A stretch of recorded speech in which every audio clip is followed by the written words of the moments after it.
Welcome to Technology Brothers, the most profitable podcast in the world. Today, we have a new segment to congratulate any deal of large size. But today, we're going to Doug Bernauer at Radiant Technologies. They make nuclear power plants and nuclear reactors, and they launched a $100 million Series A today.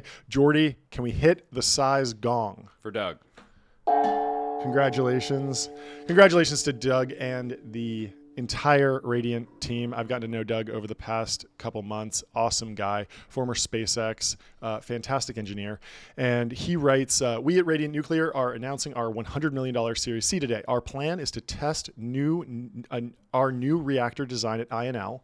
That's the Idaho National Laboratory, begin mass manufacturing reactors and deliver 1 megawatt reactors to critical areas across the globe. Reach out if you'd like to join us and build a new atom splitting machine. And he clips the Axios report. And just to be clear, you don't need to do a 9-figure deal to benefit from the size gong. Yep.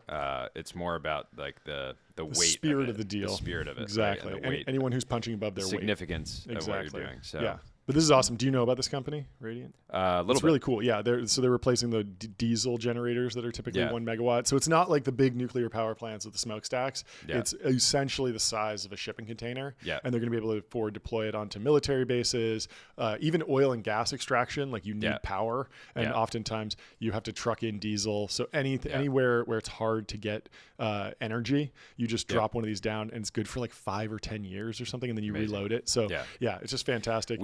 We might be able to, we've been doing a lot of like coal powered AI data centers. Yep. We might be able to kind of swap in what they're doing. The crazy, like obviously this is going to be heavily, purchased by the government first, and then, large corporations and industrial companies. But I love the idea of getting like a massive ranch in Alaska and just throwing one of these on it and just having so much power, and then Starlink. Melt so you have all great the snow. internet. Just heat the whole place with just clean. It's amazing. Yeah. It'd be phenomenal. No, you could actually probably run like rods through like the ground to just like melt all of the ice. That's actually one of the benefits is that it puts out electricity, but it also puts out waste heat. So you can use the waste heat in different ways. You can like pipe it around and have heating too. Yeah. It's super cool. And Doug is the man. He's just like built this incredible team. We need to do the first nuclear powered wave pool. Okay. Because like wave pools are super energy intensive. Oh, they are. Because you're just like you're having to like move. Are you talking about the thing with like it's like a train that goes down? That's Kelly's. That's Kelly's. There's others that are better kind of like formats that are closer to like real surfing. Yeah. So doing that'd be a good TB incubation is nuclear powered wave pools. That'd be great. I love it. Well, congrats to Doug. Congrats to the Radiant Nuclear team, and congrats on winning the very first recommendation or recognition from the size gong. First of many. Let's move to our top story today. We're talking about Ozempic, and specifically who is getting rich off of Ozempic. Obviously, Ozempic was If you're not, right now, feel bad about it. It's the best day to start making money off of Ozempic. This is a huge story in 2021 when all the celebrities started using Ozempic. That's when it actually got approved. Yep. A little bit of background. Semaglutide is the name of the actual chemical. Started off as a diabetes medication. A peptide, right? Yeah. Yep. Then pharma company Novo Nordisk developed it in the early 2010s, and the FDA approved it under the brand names Ozempic for the injectable. Patients reported significant weight loss as a side effect, and eventually the FDA in 2021 approved semaglutide as a weight loss product under the brand name Wegovy. And so today, I want to go through 2 articles from Astral Codex 10, Scott Alexander. One on trying to investigate the question of why Ozempic cures seemingly all diseases. It seems to be this miracle drug. We're going to go back and forth on this. I'm sure the tinfoil hat will come out at least once. And then we're going to move on to kind of the economics of the industry. How big could this be? And we'll close with who really made money on this, and how can you maybe make some money yourself in the Ozempic boom that's continuing to go on. The numbers are insane when you dig into them. So let's start with this article, why does Ozempic cure all diseases? This is like a pattern that happens whenever there's a new drug. This happened with statins, and this happened with SSRIs, where there's some new drug, it has some amazing effects, and then all of a sudden, like the scientific community starts, digging into all these different side effects. And you see this with Ozempic, where it's like, it started with diabetes, then it went to obesity. Now it's like, oh, well, it stops you from gambling. And it also, has all these knock-on effects. But so far, people are pretty like stumped as to how this actually works. And so Scott Alexander did a great job kind of breaking this down. The main thing that's going on that, he starts with in terms of diabetes is that when you eat a meal, it increases blood sugar, and your body wants to push blood sugar back down. So GLP-1 tells the pancreas to release more insulin to regulate that sugar. So you're basically just upregulating the natural insulin production. And the background on this, so diabetes involves excessive blood sugar. So this is the profile that you want for an anti-diabetic drug, but natural GLP-1 decays within a minute or two. Mm-hmm. So you eat, you get this slight spike in GLP-1 that releases this insulin and starts controlling your blood sugar, but then it goes away after an hour or two. And the reason why Ozempic is so big is that it's a weekly injection. So the half-life has just been stretched. Yeah. And this started almost, I guess, over 30 years ago in 1992. And this is where it gets really tinfoil hat. You know where it came from? The Gila monster. Have you seen this? No. This is the monster. No way. So the Gila monster is this. It's a reptile, folks. It's a reptile, and it's basically this giant lizard. I remember learning about this thing as a kid. So the whole backstory on diabetes, type 1 diabetes, which primarily affects children. Yep. When it first sort of emerged and people started to understand it, it was just a death sentence. Yeah, it was a death sentence. Like if you had it, you were going to have a terrible quality of life for a really long time. Yep. The Acquired FM guys did a really big deep dive into Novo Nordisk, which we'll obviously talk about. Yeah. And they basically were talking about how like the primary treatment method was to just starve yourself, like have like 200, 400 calories a day. Yeah, caloric restriction. And that would sort of extend your lifetime long enough. The theory was for like some type of cure to emerge. Mm-hmm. Much later, people discovered that you could take effectively the hormones out of the pancreases of like pigs and cows and things like that. And so all of the first sort of like insulin replacements or synthetic insulin was like taken from the pancreas of cows and pigs and all these different animals. The challenge there is you would need like, one person to get their insulin for a year. 100 pigs. Sorry, PETA. It would take thousands, basically. Like it's the same thing with thyroid medication. A lot of times it's just ground up thyroid from another animal. Yep. And then eventually they create the synthetic version. Yeah. But so in 1992, scientists discovered a chemical in the Gila monster venom, which looked like GLP-1, and it lasted a whole 2 hours. And so that was like the first breakthrough to realize that there were versions of GLP-1s, which is glucagon-like protein peptide 1, GLP-1s that could last longer. Yeah. And so this became exenatide, the first GLP-1 receptor agonist. One of my favorite paper names is from the Gila monster to the pharmacy.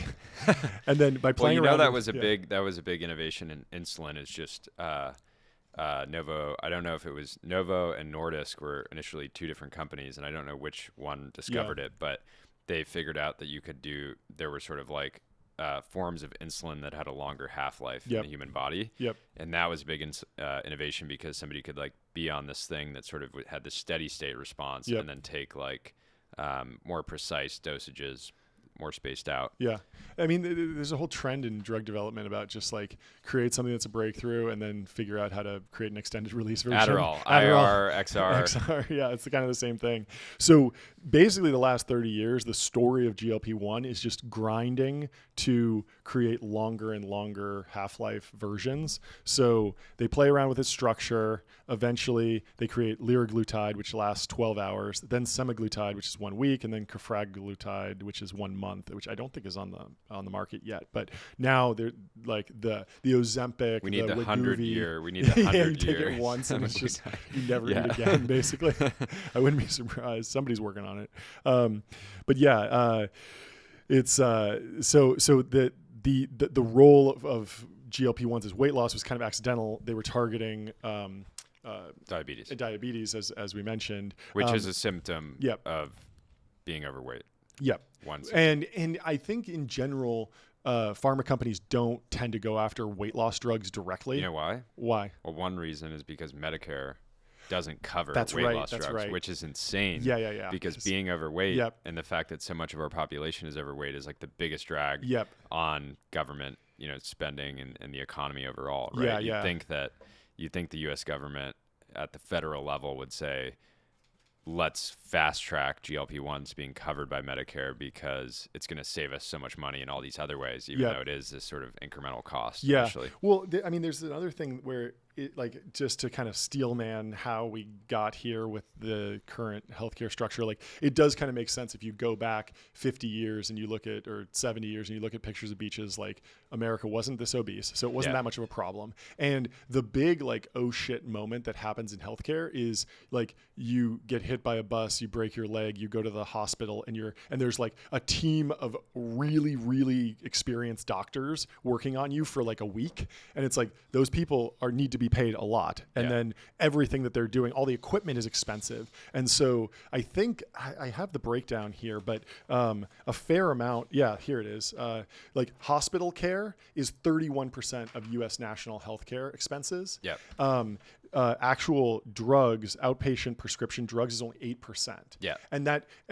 We can talk about, now we should be thinking upstream. But now a we should be thinking preventative. A lot of that hospital care spending is people in the last month of their life that are just sort of needing intensive care in order to kind of go gracefully. Intellectually we should be avoiding getting people into the hospital, but that wasn't kind of the theory behind Medicare and Medicaid when they were created. And so there's been this question with how do GLP-1s work? Is it on your brain or is it on your body? Obviously if you're, if you're taking caffeine or something that's just purely in your brain, stimulating you, you're more likely to go for a walk, you're more likely to work out. Same thing with nicotine. This is a brain chemical versus liposuction. It's very clearly that's a body thing. And so they actually, this is fascinating. So they knew it worked. They knew that people were losing weight because they were prescribing GLP-1s to diabetics, but they didn't know, is it a brain thing or a body thing? And so what they did was they bred rats that had GLP-1 receptors only in their brain, and then a separate group of rats that only have it in their body. And so then they could see, and it was the brain that mattered. And it's very weird because it goes in, so they can dye it with, they can dye the chemical with this fluorescent light or something that you can see under some sort of X-ray. And they can see where it goes in the brain. And typically it's really hard to get a large molecule into the brain. Something like nicotine is a really small molecule. It can just kind of permeate the blood-brain barrier. Amazing. But for, yes, it's fantastic. But for larger molecules, and GLP-1s is this peptide, it has this lipid chain on it. It's a pretty fat molecule, but it can permeate the brain stem a little bit. And so that's where it gets in. Get up there. Get up there, yeah. and so they basically narrowed it down now to understand that it's almost certainly going through the brain.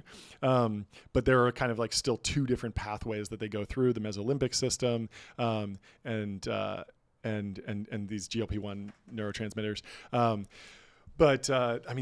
There's so much more to go into because GLP-1s are seen as this great modulator of hunger, essentially. It's the hunger switch. But it also makes people less impulsive, right? Which is an argument. You could have made the argument, hey, this is having some impact on the brain because it's changing people's decision making, right?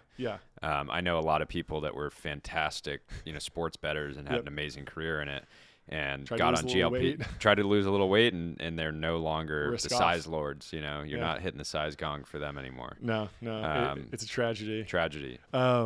But now people are so the intestine actually naturally releases GLP-1 when it detects food in order to tell the rest of the body to be full.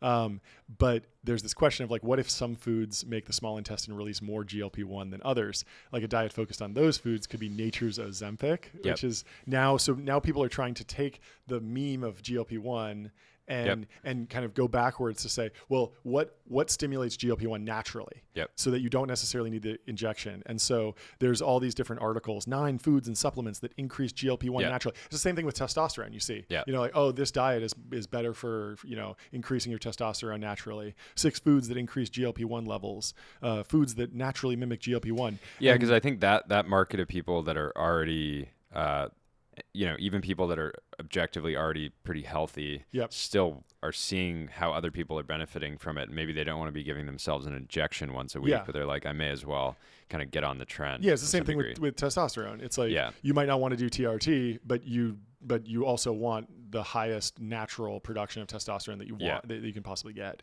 Yeah, my buddies, my friends Nish and Sif have a health supplement company that's an incredible business, and they created a sort of a metabolic something called MB1 by Array. That's sort of they've positioned it as a Ozempic type thing. Interesting. So it's like a health supplement. Ozempic. I like that.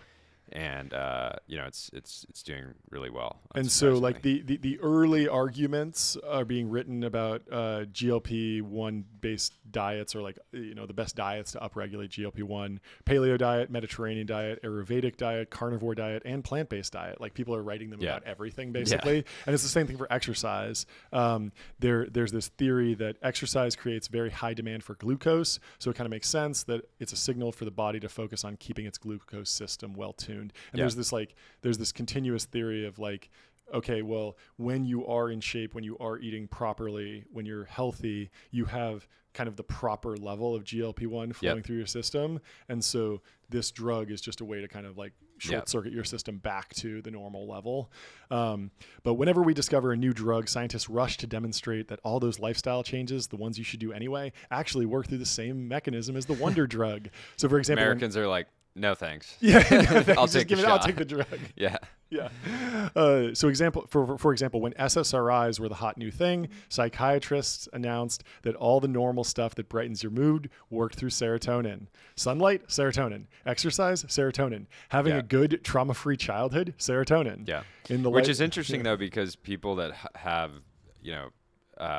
too high of serotonin don't end up looking too good. So it's I didn't know that. It's sort of like, it's one of those things like anything good, you can have moderation. too much of it. Right? Yeah, everything moderation. in moderation, including moderation. And so in the cold light of SSRI patents expiring, most of these effects were later found to be fake, or at least too small to care about. And this is the same thing with there's this product or this supplement called what is it? It's like turkesterone. Have you heard of this? No. So it's basically the plant-based. It's the plant version of testosterone. And there's this theory that if you take it, it'll increase your testosterone naturally or semi-naturally. And so it became kind of like a meme, and people were taking it in the bodybuilding community. YC should offer that as a benefit. but it's one of those things where it's a plant-based product, and so it doesn't really translate the same way, and you need to take a ton of it. It's the same thing about tryptophan in turkey. Everyone says it makes you sleepy, but it's like you would need to eat 10,000 turkeys to actually get the effect. Is that true? Yeah. Is it just people get tired because they're around their family and they're arguing about politics and Bitcoin and shit? So of course it's just a funny story. More families need to adopt the Technology Brothers law of not discussing politics or social issues. Just only at Thanksgiving this year. Try discussing technology, capital allocation, and things that actually matter. Exactly. And so the same thing is true for gastric bypass. There's like this giant mystery about why it works. Like you would think, so it's basically stomach stapling. Like they literally just decrease the size of your stomach, and everyone was like, okay, well that's how it works. Like you just get full quicker because your stomach's full. But what's weird is that when you do the surgery, all these different metabolic parameters change before the patient has even had time to lose weight. And the weight loss tracks those metabolic parameters, not the stomach size. And so there's this, so some scientists thought this was GLP-1 too. After all, the intestine secretes GLP-1. It's GLP-1 all the way down. Yeah, literally everyone's that meme this is of the like theory of everything. The astronauts. Always has been. It always has been. Always has been. And so people are saying, oh, maybe it's GLP-1 because you shrink it and the food goes through the stomach before, and the stomach usually digests a lot of food before it even reaches the intestine. But if you remove or shrink the stomach, it can't do that, and much more food hits the intestine, and that means the intestine releases much more GLP-1, and that means the patient feels full more quickly. And so it's like this theory, but then of course they tested it in rats that don't have GLP-1 receptors, and the gastric bypass worked. So they kind of like debunked that one. But there's like all these different things. We can move on to addiction. The addiction one is hilarious. We got to go to this post by Scott Alexander, the guy who wrote this article, and multi-step nominative determinism in action. So GLP-1s are being investigated as a way to suppress alcoholism. GLP-1s are based on a chemical found in the Gila monster venom. Gila monsters were first described by a zoologist named Edward Drinker Cope. Isn't that hilarious? Unreal. What do you have to do in life to be named Edward Drinker Cope? It's wild. I mean, it's like maybe a drunk heavy alcoholic father who determined that this is how he was going to cope. Is something fatherhood. But what a bizarre chain of events. I love that Scott includes that. And so there are two reasons you might eat. First, because you feel hungry, and the second is because you crave delicious food. So to fulfill its evolutionary role of making you eat less, GLP-1 needs to do two things. First, it needs to make you less hungry via the arcuate nucleus master hunger pathway. And then also it needs to make you crave the food reward less via the mesolimbic reward center pathway. And so you don't want to like broadly tamp down the reward system. There's some antipsychotic drugs that do this, and you just like, if you take too much, you will literally just sit motionless until you die because like you don't want to get up. There's no reward for anything. But there are some silver bullet anti-addiction medications. Naltrexone seems to treat a whole host of different addictions, and none of these anti-addictive drugs affect wholesome rewards like the feeling of a job well done or a child's smile. They're just drug addictions, which is hilarious because he asks, like, why did God give your brain a special lever that only porn and cocaine can pull? Which is hilarious. But it's like, it does appear that there is literally a reward pathway in your brain that's separate. Like, it's not the same as like runner's high or like feeling good after a workout. It's a separate thing, and it's only the bad stuff that's like triggering I'm kind of bummed. I've never experienced runner's high. Oh, really? I've run a lot. Okay. I've tried to go out and experience it. But you've experienced podcaster's high. Yeah, after but that's a long podcast. From everything I know about podcaster's high, it is a league above runner's high. Yes, so of course. That's why we record for 3+ hours sometimes, exactly. Right. Exactly.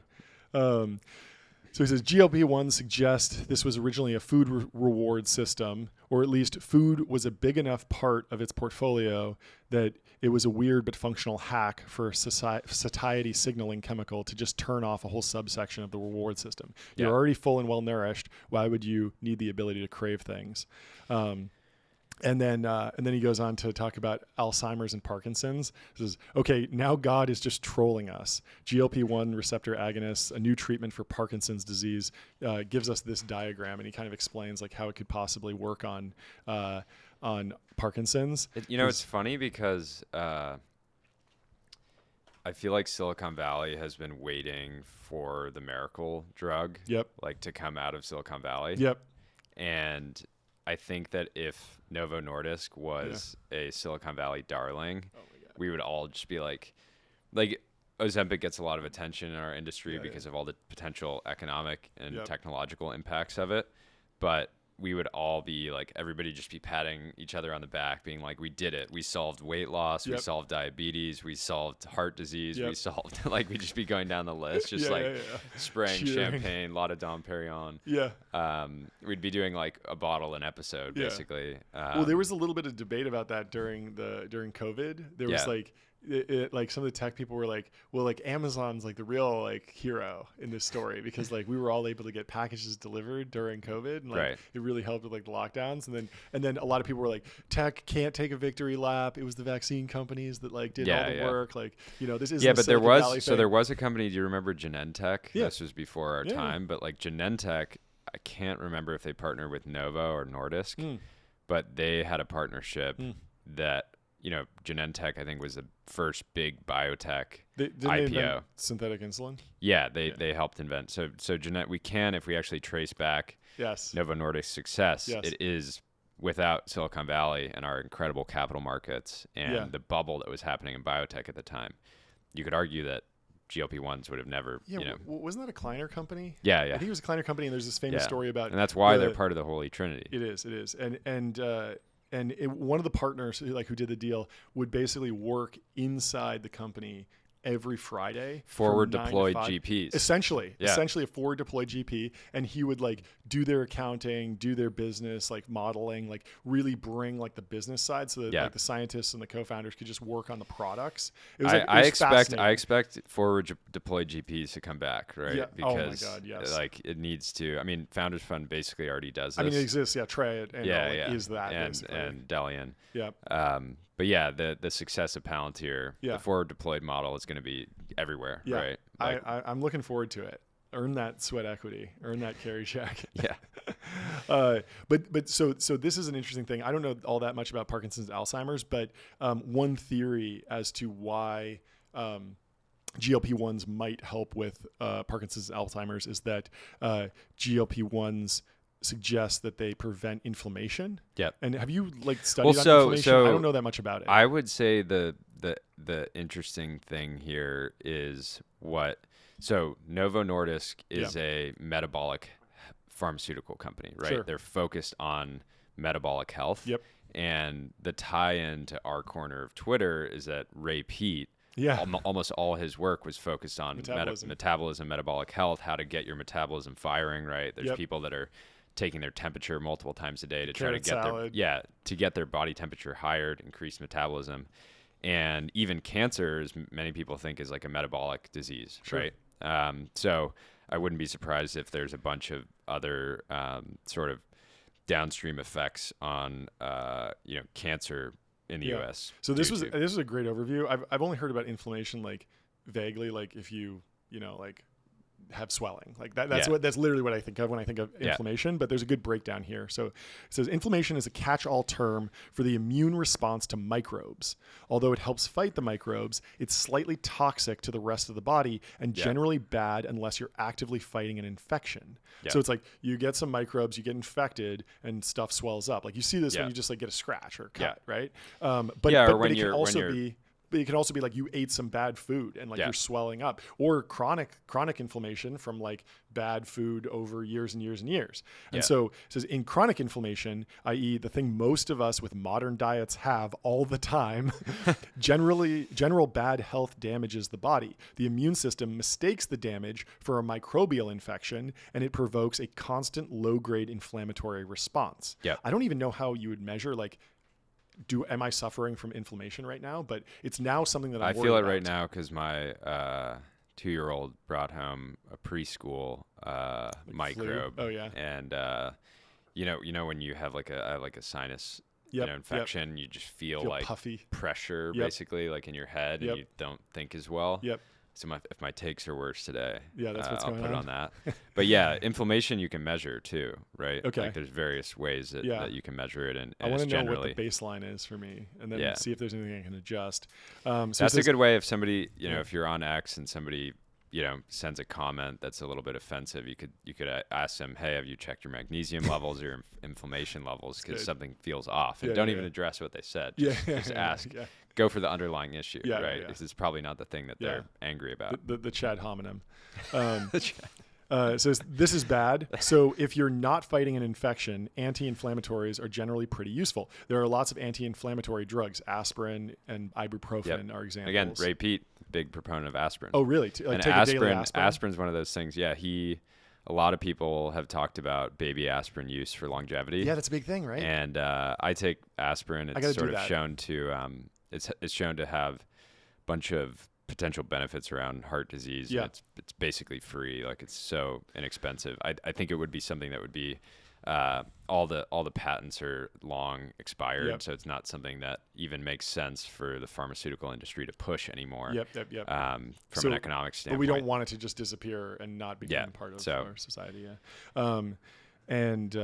But inflammation is a multifaceted process, and no one drug can stop it entirely. And so GLP-1 drugs seem to be especially potent anti-inflammatory that stop some of the inflammatory process most implicated in dementia. How the research is still very early, but the best explanation I can find is in central glucagon-like peptide 1 receptor activation inhibits toll-like receptor agonist-induced inflammation. The team found that there's no GLP-1 receptors on immune cells. So basically what they did was they injected some of the drugs directly into the brain, and sure enough, there was enough to produce the effect. So the team tediously injected one of each kind of chemical that blocks each kind of chemical communication system, and found that only the alpha blockers and delta opioid blockers prevented GLP-1's anti-inflammatory effects. So probably GLP-1 binds to neurons in the brainstem. Those signals to other neurons and immune cells via alpha adrenergic receptors and delta opioid receptors, and then the immune cells initiate an inflammatory reaction. And so there's still this like question of like, why would an appetite related hormone do this? Scott Alexander couldn't really figure it out. He asked Claude, and there were some interesting ideas. It's like basically when he's not a doctor, right? I think he is a doctor, but he's a psychiatrist. He was doxxed like a while ago. Yeah. But you could almost say he's the father of brother science. Yes, exactly. Some people call it brother science. Yeah. But also when a meal comes in, the body wants to divert energy away from fighting inflammation or creating inflammation through fighting microbes towards the digestion process. So basically some of those resources come from the immune system. So the immune system stands down while you're digesting. So basically GLP-1 saying like, hey body, like let's cool it on fighting these microbes. Like let's chill on the immune response, take the inflammation down and focus on digestion, which is kind of interesting. It's just one theory. He's like really, really not sure about this. But yeah, there's a whole bunch. Like GLP-1 is a master signal for the starving versus well-fed state. Lots of bodily processes change based on whether you're starving versus well-fed. Naively, you'd expect that there would be as many side effects as positive effects, but maybe that's not true. In particular, maybe the inflammatory nature of the starving state really hurts a lot of systems. Maybe that's a good point to talk about kind of the arguments against widespread usage of the product, which candidly, I don't necessarily like. I think it's generally going to have a very net positive effect on the world. Yeah. But there's certainly, I think Callie Means, friend of the pod, went on Tucker's show to talk about his case against Ozempic. His quote was, is there a tweet? Episode 72 was, if a fish tank is dirty, you clean the tank, you don't drug the fish. Yep. And that was kind of one of the bigger points that Callie made. I think one of the arguments that I've seen that would maybe dissuade a number of people that are kind of on the fence from taking it is that while GLP-1s can make you lose weight, they can actually make you fatter as a percentage of your body, as a percentage of fat to other aspects of the body. So that could mean that what that means at a high level is you can actually lose muscle faster than you lose fat. Yeah. So you might go from 200 pounds to 150 pounds, but on a percentage basis, you got fatter. Yeah. Which is a pretty, if you're it's not ideal. If you're trying to go, if you're going for 1 rep max, then you probably don't want to be on GLP-1s. Yeah, so ideally you're on like a high protein diet and lifting heavy while you're doing that, so you're maintaining the muscle mass. But there is an interesting thing where if you're going from like obese people do wind up having a lot of muscle because they need to carry around a lot of weight. There's a thing the original size lords.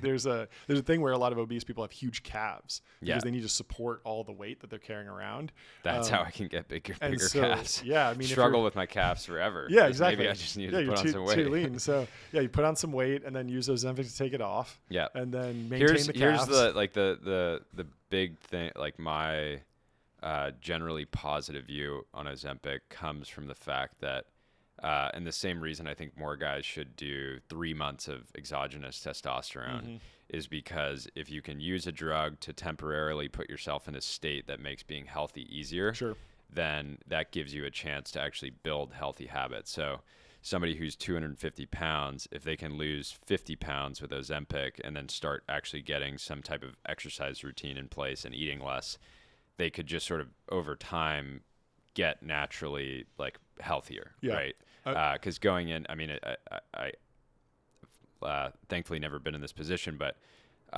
even for myself, if I'm out of the gym for 3 days, my first workout back is bad. I don't feel my best.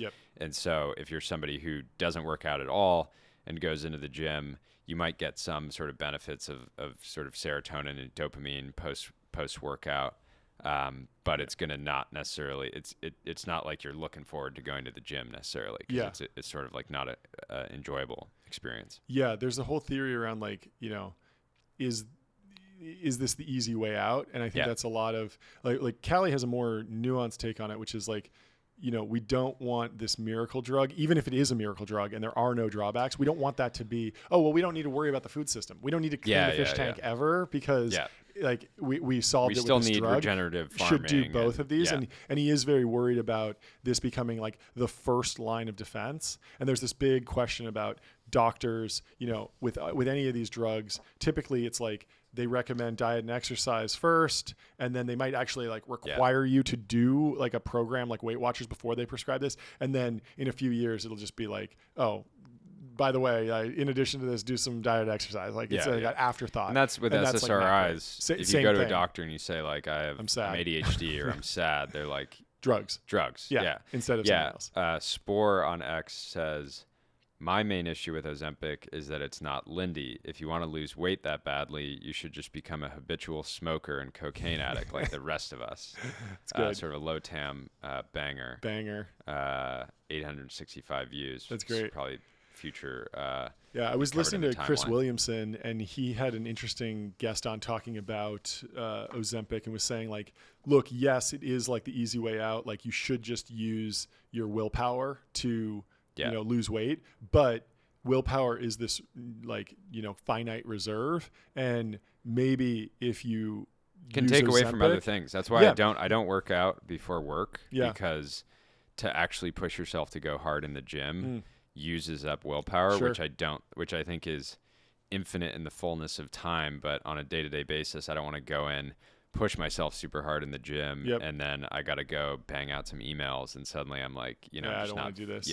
Interesting. So you're saying like, you could use that. You could use your willpower instead of focusing on your diet to focus on exercise or being a better family man. Or, he was like using his example of like going to. And there's so many downstream effects of so many issues in our society are self-esteem issues. So if you have low self-esteem, it's hard to even be a great dad, right? Because like it's just going to come out in different ways, right? Exactly. It's hard to crush it professionally because you have a poor image of yourself, right? So there's so many there's clearly, we are going to learn a lot about the side effects of Ozempic because we're running this sort of like large scale public study on what happens when you put, 10% of the country on a drug, right? So, well, I think it's time to take out the tinfoil hat because something just isn't adding up here. Try it on? I need to try it on. First time. Because I mean, as I'm super convinced by the science of this article, and I genuinely do think Ozempic could be a miracle drug,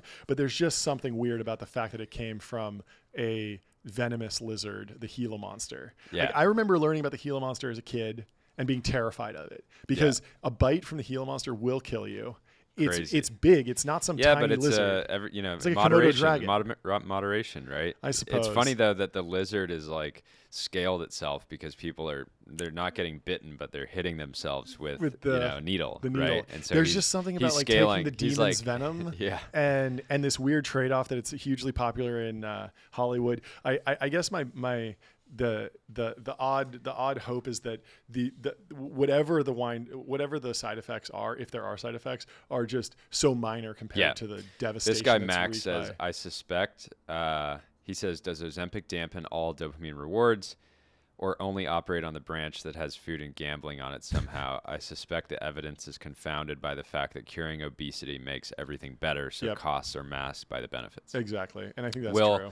Will was joking that now that a bunch of asset managers are on it, it may actually end up, people are just going to have stable good returns, and maybe we'll have less bubbles, which would be a very negative externality. Could be right? very bad. We're big proponents of bubbles. Yep.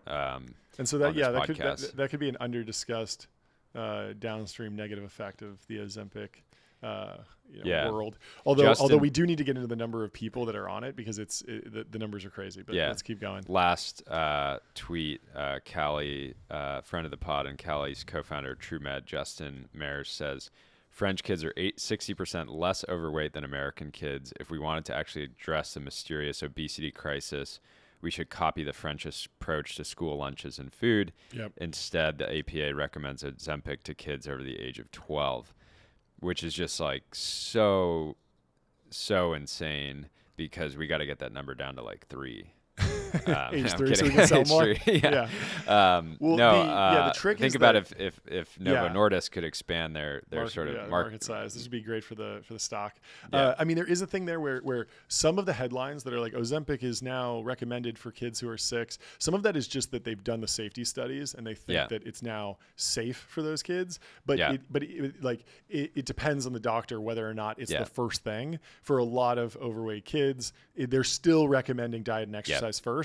The problem is that if you're a kid and you have willpower, or family you have parents resources, that aren't making you good lunches, or they're just never taking you out and they're just plopping you in front of the TV, it's like, well, you're going to be sentenced to a life of obesity, or this doctor could help you with this injection. It's a really hard decision. It's tough. Yeah, and there's so many things like self-esteem almost like starts to set in how somebody views themselves, like on the playground. Right? So one argument for it, if somebody spends age 0 to 18 obese, and they're running the mile at school and they're walking it, how does that impact somebody over also the other thing, you want this now? Not on the dump. Not on the dump. Okay. There's nothing conspiratorial about that. No.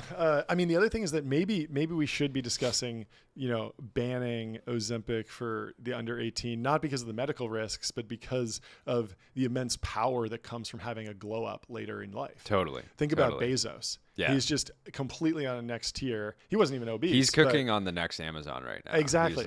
He's like phenomenal. I can do better. And there's so many people who are like, oh yeah, I was fat in high school. I lost weight. Now I'm unstoppable. No one, I just want to prove everyone wrong. I want to go back and, impress everyone. I'm going to pull up to the high school reunion in a Countach or a F40 and let everyone know, hey, I lost the weight and I'm driving a supercar now. Exactly. I'm driving a supercar. So I think I'm with Justin, but for different reasons. We're going to ban it for kids, but for different reasons. Yep. Not because it's risky, because we need glow ups. We need more glow ups for sure. We can move on to the numbers if you want, and the economics here. I have a bunch of things. So this is another Astrocodex 10 piece, and it's called semaglutideonomics. And the math he starts out with, there are 140 million obese Americans, and they're going to spend $15,000 a year for obesity drugs, and then equals, that can't be right, because he did the math. Yep. And so there's something interesting going on with Wegovy specifically. There are other weight loss drugs. There's other obesity medications. There's Xenical, Belvic, Contrave, Secenda, Quicemia, like a bunch of weird like drug names. But Wegovy is a big step up. It works for 66 to 84% of people, depending on your threshold. Of the 6 major weight loss drugs, only 2 have a better than 50-50 chance of helping you lose 10% of your weight. And the other one, Quicemia, works partly by making food taste terrible. It can also cause cognitive issues. So it's clearly acting on like a different part of the brain, not like deep in the brainstem. And so Wegovy feels more natural. Patients feel full. We've discussed this. It's just a really impressive drug. And until now, doctors didn't really use... That's a 100-year overnight success story too. Totally. Right? Yeah. Novo Nordisk they've been working in on the this trenches for so long. For 100 years. And it's all the same thing. It's all just treat diabetes, basically. And so basically, the goal of this article is to model out what's going on right now and how many people are on this now, and then what the market might look like in the future. And he ends with a bunch of really cool predictions. So let's walk through it. So modeling semaglutide accessibility. 40% of Americans are obese. That's 140 million people. Which is interesting because living in LA and spending most of my time traveling to San Francisco, New York, places like Miami, if in our experience of life, I would never once estimate that 40%. I mean, I know that I've known that statistic forever, but you'd never. I would be, just because if you go to the gym, like all the mass monsters, like the guys who are just massive, they count as obese, because if you're 300 pounds, 6'2", because you're but you're 5% body fat and you're just peeled, like you'll still show up in the obesity statistics. Yeah. So we do have to separate that out because we don't want the mass monsters. The BMI is a little off. Exactly. Yeah. But generally, I agree with you. Yeah. It is odd. And I mean, that was a whole thing of why I wanted to do this deep dive, was because like when I'm traveling around, it just doesn't feel like there's been any material change in the obesity rate, even though you're starting to see statistics and you hear a lot of trend pieces about how powerful Ozempic is. It's like I don't see that in my everyday life. Like, oh wow, like there are no more fat people around. It's also interesting that it's explained by Wegovy. Wegovy came out of Denmark, which is a place that probably has some of the lowest obesity rates in the world, right? Yeah, they weren't exactly dog fooding this. So suppose that a quarter of the obese people in America want semaglutide. That's 35 million prescriptions. Semaglutide costs about $15,000 per year. Multiply it out, that's $500 billion. And Americans currently spend $300 billion a year total on prescription drugs. So that would be bigger than the entire market. So there's this question of like, okay, how is this actually going to happen? Whenever you have these crazy predictions, like you need to kind of back them up with data, and that's the goal of this article. And so if this really did happen, it would bankrupt half of the healthcare industry. And so most people want semaglutide but won't get it. America's current policy for controlling medical costs is to buy random things at random prices, and it's just a mess. So how do they think that would bankrupt the system if a lot of this is out of pocket spend right now? The idea is that in order for that to actually happen and to get to that penetration, it wouldn't be out of pocket. It would have to be covered. And basically over time, the insurance companies would be forced into covering it. And then they would have this massive expense that they weren't expecting and they haven't been underwriting against for years. And so all of their premiums would just be destroyed. It'd be very rough. But obviously it's going to be like the slow evolution. But it's so interesting because the near-term costs go up. Like it's almost like a timeline, mismatch, because like near-term costs go up, but long-term expenses on a per person per capita basis could drop, right? If you have people that instead of spending decades of their life overweight and unhealthy, they're now, have a normal BMI and they just take a shot, or maybe they get off the shot. Maybe the thing that it hasn't been around long enough to understand, is this something that somebody can take for 2 years, get a lot of the benefits, and then just get their shit together and start being healthy. Yeah, right? Exactly. So maybe it's more of like a some of that utilitarian calculus will kind of come in later, and we can dig into it. But first, I want to do a little pop quiz. There are 140 million obese Americans. Ozempic went viral in 2021 when everyone was talking about the celebrities doing it. It's now been on every podcast, every video. Like everyone's aware of this, essentially. I think it's been a major trend. There's all sorts of companies pushing it. How many Americans do you think are taking semaglutide for obesity? 140 million are obese. How many people do you think are taking it? Like you're not just saying just for obesity, or just like people that are taking it as like a fun drug. No. I'm not talking specifically Wegovy. I don't know, 30 million. You would think that it's 50,000. Isn't that crazy? So there's a report. How is that? I know. Okay. it's because it's just so early in the rollout. It's so row. And it's very expensive. And but that doesn't count row. No, it counts everything. Probably not the compounded stuff, but we'll go in. We'll work through all the data, because so first off, he pulls like the actual numbers, and there's a report claiming. So it really, because it feels like it has like 50% penetration. You would think so, but then when with celebrities for sure. Yeah, but then you walk around, or you go to an airport, and it's not like, oh, where are all the fat people go? Like obesity is still like a crisis, and we still haven't seen the obesity rate fall significantly. Yeah. So it's clearly not like actually rolled out fully, and there's been massive supply constraints, and it's super expensive, and healthcare is not covering it, or insurance isn't covering it. That so there's tells just a me lot of Novo things is going going to on. be the first $1 trillion European company. Well, that's why the stock is mooning, because even though they're only selling, so there are 20,000 weekly prescriptions. So that's new prescriptions. Yeah, so that's 20,000 times $1,000 a month. So what's that? 20 million a month in sales. So that's 300 million, right? Yeah. In annual revenue, and they're trading at $500 billion. Insane. So like you would never get there on the normal revenue multiple. I don't think we've ever seen a consumer product in the U.S. with 50,000 customers that has 100% mind share penetration. Insane, right? Yeah, insane.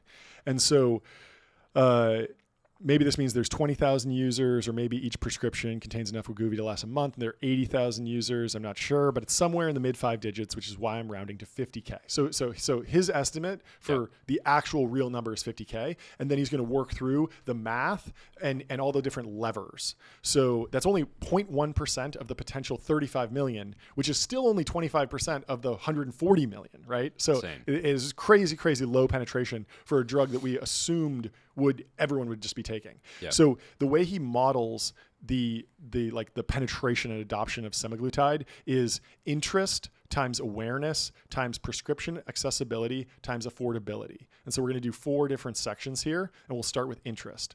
And so he just randomly guesses interest at 25%. So this is like, of the obese people, 25% really are motivated to actually lose weight.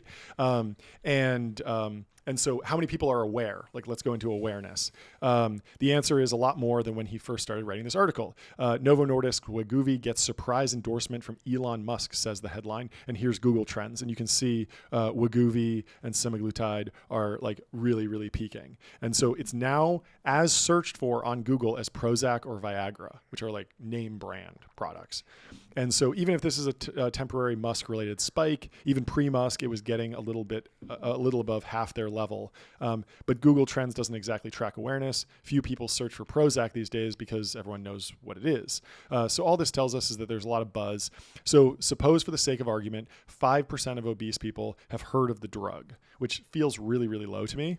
But you'll see as he kind of works through like why that math makes sense.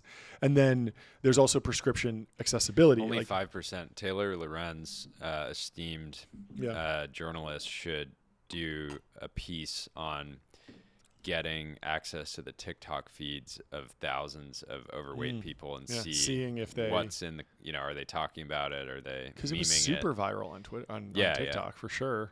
So I feel like that has to be higher, but during the election, there were people that were Googling like, who's the president? Did you see that? Yeah. Right before. Is Joe Biden still president? Is Joe Biden still president? When do I vote? And it's like, and the interest is spiking like the day after the election. Like, people are unaware. Like, people really do live under rocks. And so prescription accessibility. The FDA says Wegovy is indicated for obesity, defined as BMI over 30 or BMI over 27 with certain medical conditions. So, but if you have a high BMI, that doesn't mean that the doctor will necessarily give you a prescription. Most doctors want patients to try diet and exercise first.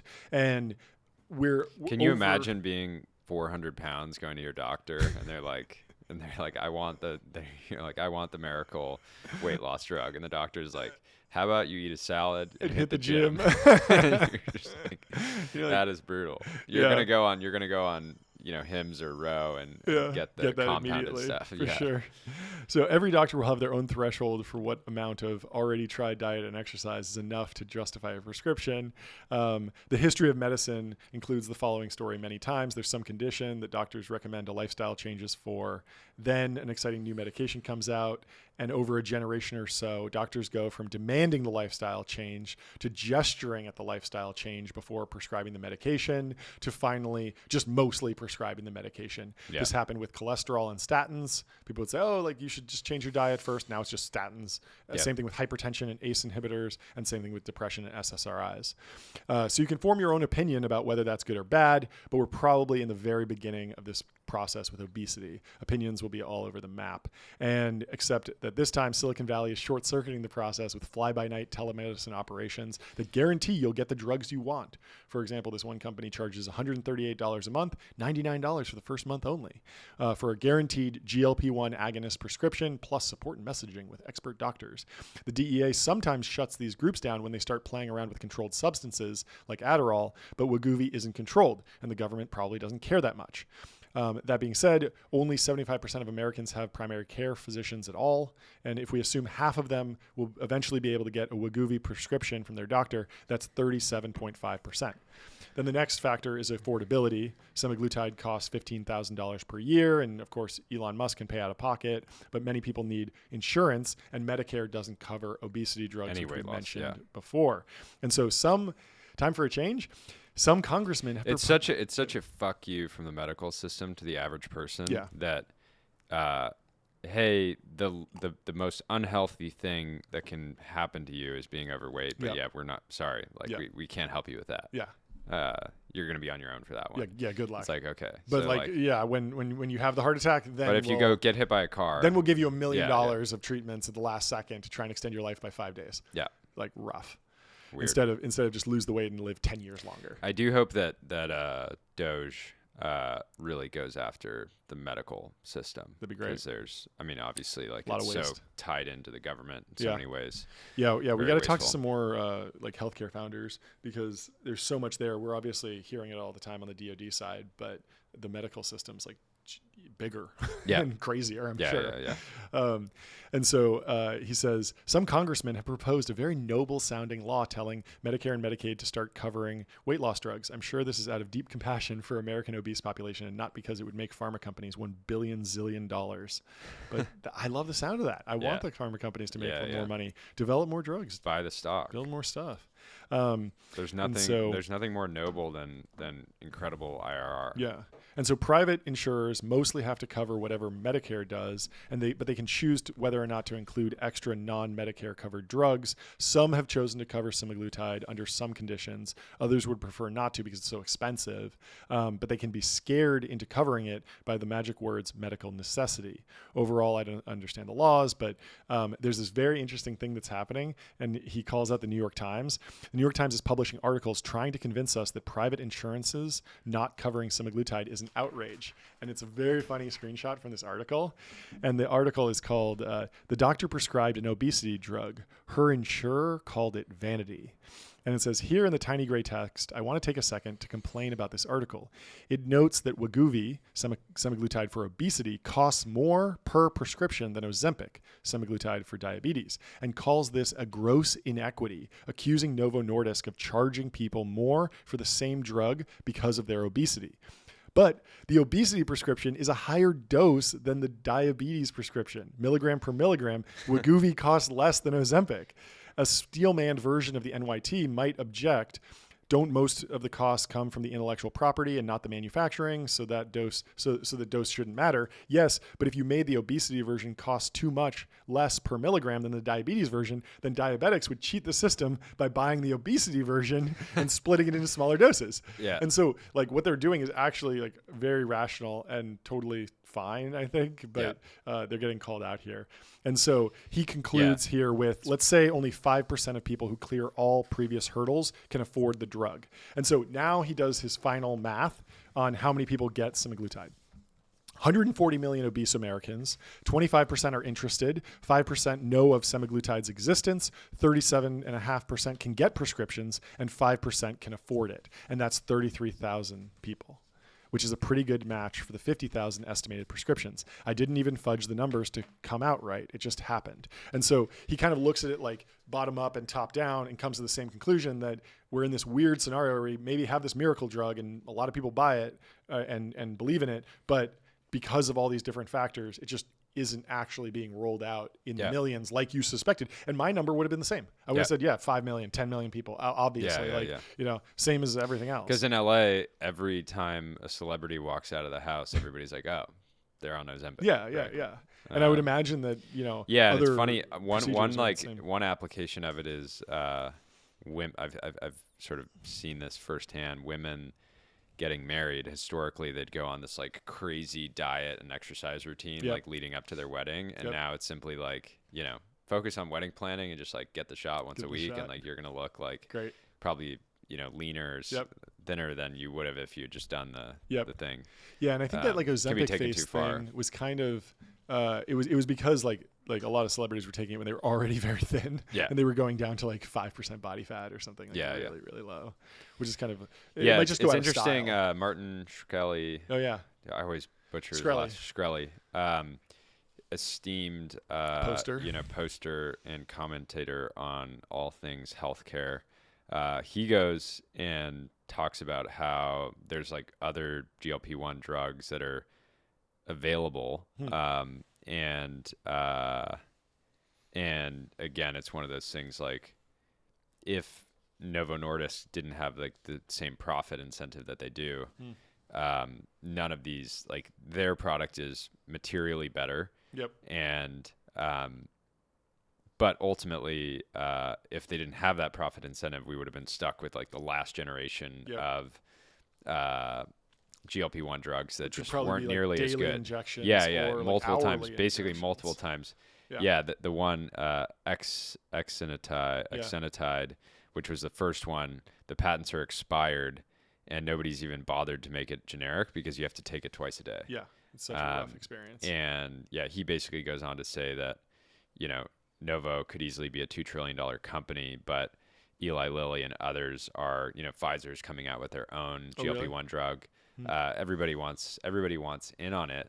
I was telling you earlier, I just was like I underestimated the demand pretty dramatically. About a year ago, I saw a company that was raising to do a GLP-1 focused telemedicine company. A lot of people have come out and basically are combining like trying to build like a platform to do the lifestyle changes and prescribe the drug at the same time. And there's one company that I saw, didn't invest in just because I was like, look, this is like ridiculously competitive. There's just, there's no way this business is going to really accrue a lot of value long term. And they went from 0 to $10 million run rate, like in less than 12 months profitably. Wow. And like, I'm sure like multiples beyond that by now.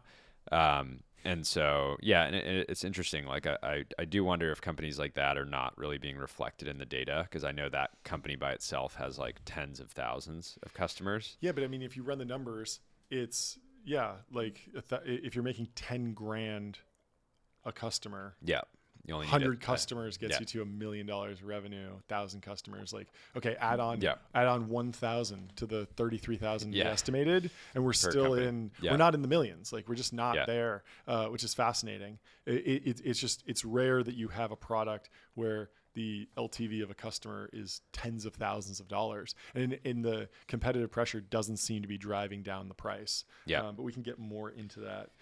Let's go to Morgan Stanley.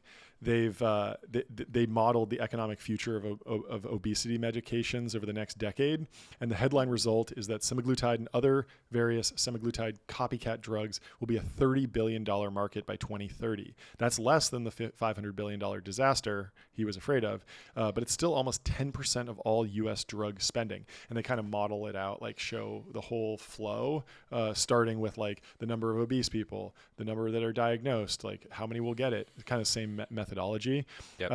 But the big question is like, what if doctors medicalized obesity as comprehensively as they've medicalized hypertension and high cholesterol? Well, they find that the U.S. obesity market would multiply by a factor of 25 to about $87 billion a year. And then they also are modeling a decline in the price. This is funny. So the number of patients on Wegovy or related medications, Morgan Stanley estimated 46,910. So like everyone's right in the tens of thousands, which is crazy. It's just so low. But they're estimating that in 2030 it'll be 11 million, which is kind of more where we thought we'd be. So we're still so early. But second, the cost of per prescription goes from $15,000 a year down to $4,000 a year. And then that has a bunch of knock-on effects. So Novo Nordisk, a competitor, Eli Lilly, owns a closely related molecule, tirzepatide, which they sell as Mounjaro. And they've done studies showing it also works well for weight loss. And although capitalism fans shout out me and Jordy, might expect the presence of two competing drugs to immediately drive down prices. This is mysteriously not how things work in healthcare, and prices will probably stay the same in the short term. And I'm wondering if this is just like a peace treaty, like they know if they get in a price war. This is like Coke and Pepsi. Yeah, but Novo Nordisk is also opening up like 4 to 5 massive new production facilities. But that'll just increase margins. Like, why would they decrease the price if they don't have to? No, that's what I'm saying. I'm not arguing against. They deserve to capitalize on their incredible innovation. And I mean, cutting the price from 15K to 4K over 6 years, like that's pretty significant every year. That's like a pretty significant price decline. And later they get, so Morgan Stanley does expect competition to drive down costs to $350 a month or $4,000 a year. And there's some math that from a purely economic perspective, semaglutide costs the health system money because it's expensive, but it also saves the health system money because we don't have to pay for the consequences of obesity. Yep. That's what I'm saying. It's like a duration mismatch thing. Right? And so which effect wins out? Like, this is the question. And so the Institute for Clinical and Economic Review did an analysis, and they said that the benefits would outweigh the cost if semaglutide costs less than about $8,000 per year. Yeah. So they basically bundled up all the costs associated with obesity, said it's $8,000, and so it's the same thing with it makes sense to cover it. You would compare this to FTX's challenges with liquidity, where they actually had a duration mismatch issue, where they had invested billions of dollars into private companies, and then people started redeeming their cryptocurrency for cash, and they didn't. If Anthropic had just gotten to their $40+ billion valuation faster, it was public, they would have been able to cover it. I think one thing I would throw out is like to help the TB community kind of understand how we mostly care about how this is impacting capital allocators and high risk entrepreneurship. And so if you're a listener and you're on GLP-1s, send us a message. We'd love to kind of get a sense for how it's affecting your strategy. Maybe you're going lower risk, which would be unfortunate, but maybe you can take bigger risks in other ways, like raise a bigger fund, right? Things like that. Or play with a cat and get that brain disease. Have you heard of this? Oh yeah, the thing that parasites. Reva's into. Yeah. What's it called? I forget. But what's interesting is like you have this 8,000 is kind of the golden number. They want to get it down to 4,000. But there's also a third level effect where it costs the health system money again because it prevents people from dying of obesity related consequences. And no one really models this because it's so dark, but basically dead people stop needing expensive healthcare. This was actually something in the master settlement agreement with the big tobacco companies. Like the whole reason that tobacco had to pay up to all the states was that they were putting a burden on the healthcare system. That was the model. It wasn't just you're evil for killing people. It was like you're costing the government money, so you got to pay the government back. But one of the arguments that the tobacco companies made was like, hey, look, we're killing people off and then you don't have to pay their pensions, which is like super fucking grim, like crazy. But so no one's really modeling that, but it doesn't really matter. The big thing is that this is an interesting takeaway is like the Morgan Stanley report shows that even the greediest pharma investors openly plotting to medicalize obesity can't bring themselves to believe in more than 11 million U.S. semaglutide patients by 2030. That's less than 10% of the obese population. Isn't that kind of disappointing? Like we've got over 100 million people dealing with a condition that makes them unhealthy. It causes psychological distress, and it makes a lot of people low-grade, disappointed, and repulsed by our society. We've got an effective drug, and we're going to get less than 10% of the population on it. Like this is kind of crazy. And then it'll go off patent in 2032. Maybe it'll come down in price, but this whole thing is like a very slow rollout. It's just kind of fascinating how slow all this is happening. Chugging along. Yeah. And so he closes with like, should you take it? And he just says like, ask your doctor. I think you should if you're a weightlifter, you're at like 10% body fat and you want to get down to 5%, just be, absolutely peeled. I'm strongly in favor of that. Yeah. If you have muscle mass, you can lose too. Yep. As long as you're on the high protein diet and still hitting one rep I could see it being maxes, cyclical for the weightlifting community where it starts coming around April. You've been in your winter arc. Yep. And summer's coming up. You know you're going to be on the beach. Shirts are going to be coming off. Maybe doing like a little sprint of GLP-1 could be a way to get that body fat sub 10%, even if you're still a size lord. Yep. And so he closes with some predictions, which he leads off with: all predictions are conditional on no singularity or global catastrophe. So funny. Like, so says I may own securities in the companies discussed in this article. And so he says, number one, 10 million Americans on semaglutide by 2030. He puts that at 75% chance. Sounds reasonable. Medicare covers semaglutide in 2030, 40% chance. Semaglutide costs less than $100 a month in 2030. He puts that at 25% chance. Semaglutide costs less than $100 a month, inflation adjusted without insurance in 2040, 66% chance, just like total cost curve stuff. Yeah. U.S. obesity, half or less of current rate in 2050, 30% chance. Let's go. Yeah. Very, very interesting article. Very, very great deep dive.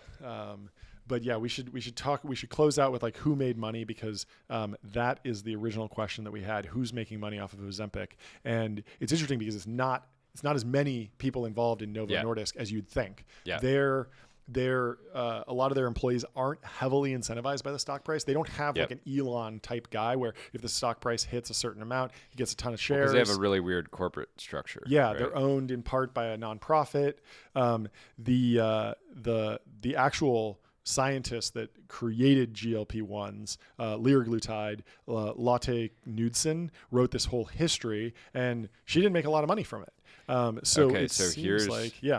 Here's somebody making money from GLP-1. So I use Perplexity to figure out how many subscribers Hims and Hers has to its weight management offering. Yeah. They have a broader weight management offering. I think they have multiple products, but they have nearly 100,000 subsubscribers. So that could be why they have the stock's been way up. The stock's been ripping and reinventing themselves over the hair loss products and Viagra. Also kind of a benefit of them being public. Like they were able to take advantage of this, and there probably weren't, if you're not going into Novo, which is this huge company, there aren't that many places to allocate capital if you're in the public markets towards something that looks a little bit more pure play-ish towards this category. And so they probably benefited a lot from that as like kind of a small cap. Yeah, and it's honestly one of those things. They're hiring, like they're still scaling up, they're still growing. Yeah. One of the reasons that telemedicine worked well for hair loss is that people don't want to talk to their doctor about so many issues, right? Like so many things, like health issues or things that people don't want to talk to with strangers, right? Even their loved ones, right? And so I see that being a really massive channel long term. And the ED meds, same thing. If you can get, I think Blake Robbins had a screenshot of they're just advertising directly to consumers now. Yeah. Well, that was Roe, and they're essentially like, it's almost like a white label deal. Yeah. They're not compounding. Really? They're selling the real thing. Hims is compounding, and this is kind of interesting. Two different sides of the deal. So Roman Health sells name brand Ozempic, I believe, in that screenshot.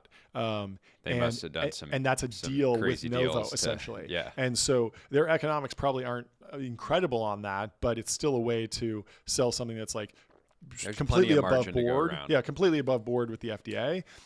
Hims has been taking a more aggressive approach, actually compounding it, which the FDA put out a statement saying that they don't recommend that people take compounded semaglutide, but they didn't ban it, which is this weird like gray area. Yeah. The FDA is like, we don't recommend it, but we're going to allow it. Like, it's very weird that the FDA does stuff like this. So here's a play. So I saw that a local compounding pharmacy in Malibu was for sale for like $400K. Whoa. So if you're in the LA area, here's a play for you. A little bit gray area, right? So I'm not recommending you do this. I'm saying you could do this.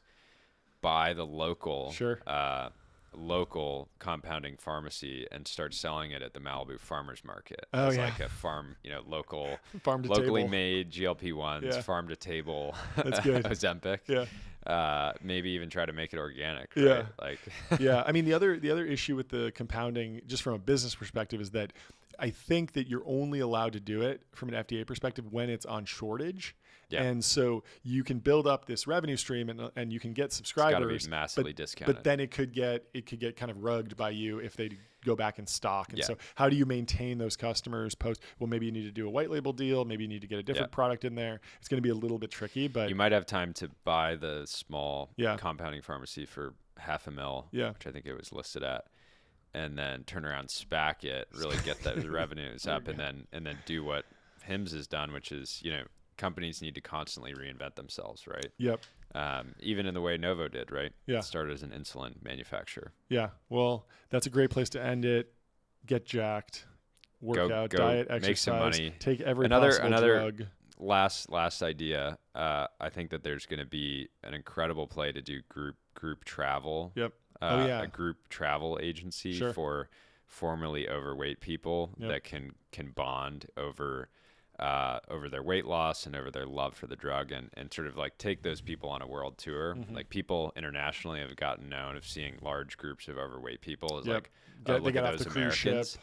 But I want to make sure that America's brand over the next 100 years gets built around, look at all those super lean, fit, beautiful people getting off the cruise ship, coming into the city, barely eating anything. America really does have a huge time. advantage here. Like, Canada hasn't even approved it. Like, we really are on the forefront of That's this. our edge. Yeah. And it's because even though it's a foreign company, Novo in Denmark, like, the FDA is the gold standard of approvals, and they always go here first. The only country that matters. Yeah. It's fantastic. So cheers. Long America. Long America. Thanks for watching this segment. We'll move on in just a minute. Welcome back to Technology Brothers. Still the most profitable podcast in the world. Jordy, we got a good DM today I want to discuss with you from a fan. She says, "Hi, John and Jordy. I'm a successful real estate developer based in Los Angeles, and I'm dating a tech guy who works in San Francisco. He says that SF has more intellectuals, but I don't want to move there. How can I convince him to come to LA?" What would you say? So, intellectuals are great, especially after they're already centis or binaires. Before that, you want to avoid being intellectual. Like, you have no basis for that until you're post-economic, right? Yep. So that'd be my first word of advice. I would say that second, San Francisco is maybe the intellectual center of technology, without a doubt. Yep. That being said, we do a lot of this work this podcast for the money. Many people care about impact. Yep. And if that aligns with you, being in LA is a way to have an impact, because this is the center of influence, right? Yep. Ozempic, we just covered Ozempic. Ozempic is created by a company in Denmark, but all of the marketing firepower behind the product is coming out of LA, right? And so if you want to have attention and influence, move to LA. Most of the binaires and centis that we know that made their money in tech end up having a compound in LA. Yeah. It's a place that you want to be. Maybe it's your second or third home, fourth or fifth for some of our listeners. But yeah, this is the place you need to be spending time here. Otherwise, you're going to just be chattering, in Hayes Valley, and nothing's actually going to come of your conversations. Yeah. Also, it's a very different type of intellectualism in the Bay. It's a little bit of an echo chamber. Yep. It's a huge echo chamber. And in LA, you do get more intellectual diversity. Totally. Because it's not just all tech people. There's tech people, but then there's movie people, there's lawyers, there's a whole community. Yeah, of on any people. given the defense day. tech thing is here. There's NASA and SpaceX and stuff. Yeah, we're having conversations. The LA group chats are not only debating the ethics and morality of nuclear development, but also how much time you should spend in the sauna versus a cold plunge. And there's nothing that says that the debate around hot-cold therapy is not an intellectual, activity as well, right? Yeah. The body is sort of the platform of all thought, right? Yeah. So if you live in SF and you're not jacked with an incredible 1-rep max, you could also argue your opinions don't really matter. That's true. Let's move to Anthony Steele. He writes into us. He says, "Any thoughts on New York City as an engineering HQ for a manufacturing company?" Oof. You're going to build a massive power plant in Central Park? I'm in. Yes. So while I would love to see more smokestacks on the New York City skyline. Yeah, the High Line, that whole thing. We should definitely develop that. Yeah. I'm gonna probably maybe vote against as an engineering HQ. So he's not implying that he's going to put the it's actual unclear plant. if it's mechanical or chemical engineering or computer engineering. We're the first guys that want to walk off the street in Soho out of the Loro Piana store, go to the second floor of the same building and see a bunch of robotic arms just working overtime. But we can see the Gundo out of our studio window. We like to keep an eye on our portcos over there. Yep. I think bringing your engineering team over here, setting up in the Gundo, would be good for a lot of reasons. Yeah, I mean, there's some hard tech companies out there, but there aren't many. But there are some really solid B2B SaaS companies in New York. Ramp's established. Great engineering headquarters there. So there are software engineering talent there, but they're definitely on the earlier side if you're doing hard tech engineering. It's going to be a little bit trickier. Yeah, Gundo or bust. Good luck. Yeah, we've been looking at potentially acquiring our own industrial real estate in the Gundo area to make available to the community. So we'll let you know. Yeah, I think it just depends on who's going to be working for you. Where do they currently live? Where is the specific talent that you need for your company? You need to think. This goes back to like the Miami versus SF thing. Like it's really hard to paint with a broad brush on. Like unironically, like there's going to be a right place. There's going to be some companies that are great in Miami. There's going to be some companies that are great in New York. You have to think about like what work are you actually doing and where are those people? Because you should probably go to whatever the feeder company. If there's some power law unicorn in the city that's going to be dumping off talented people after they vest, you want to be picking all those up. Or there's some phenomenal university system that you're pulling from constantly. This is why biotech's in San Diego. Right? Arguably, he should be spending time in New York because a lot of the financiers that are going to be, creating sort of different types of financial instruments in order to scale his manufacturing process are there. He's going to want to be going to, expensive restaurants with them, and a lot of the best deal toy manufacturers have a good presence in New York as well. So. Yeah. You could also just put an executive office on Fifth Avenue and then throw all the engineers in New Jersey. That might be the best solution, really, if you want to be in Manhattan. Yep. Let's go to our next question from an anonymous DM we got. Hey, bros, I'm currently working at a family office, and long term, I'd like to raise my own venture fund. I currently have job offers at a few smaller funds and one growth stage startup, I think is like a chief of staff. Do you think either of these options would be good stepping stones to raise a fund?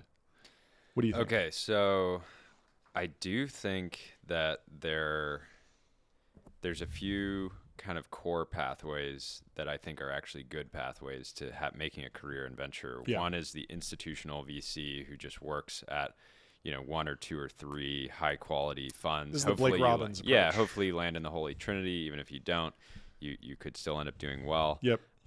The other path is to start a unicorn and start a unicorn, have a lot of success, do a little angel investing, build a track record that way. Yep. The death zone is working at a mid fund or a family office and not being able to do a lot of deals because then you're not building up the brand value of working at a great firm, and you're just not doing enough volume of deals so that you can build up a track record and say, I can actually get into unicorns. Yep. It's totally possible to go to a venture fund and be involved with like 4 or 5 deals a year and have none of them break out, and then you're 10 years into your career and it's like you can't really prove that you're a good investor, and maybe you were handicapped by the firm that you were at. Yep. But I think that even if you're at one of those like Holy Trinity or just like power law firms, you're going to be on a deal team that does a really banger deal, even if you're paying up for a winner. Yeah. Like, oh yeah. You're going to get into good companies. Yeah, exactly. And you're just going to have time with power law CEOs and billionaires. Yep. But that's going to be harder to do if you're just so my super advice, early. My serious advice, go somewhere where you can do a high volume of deals.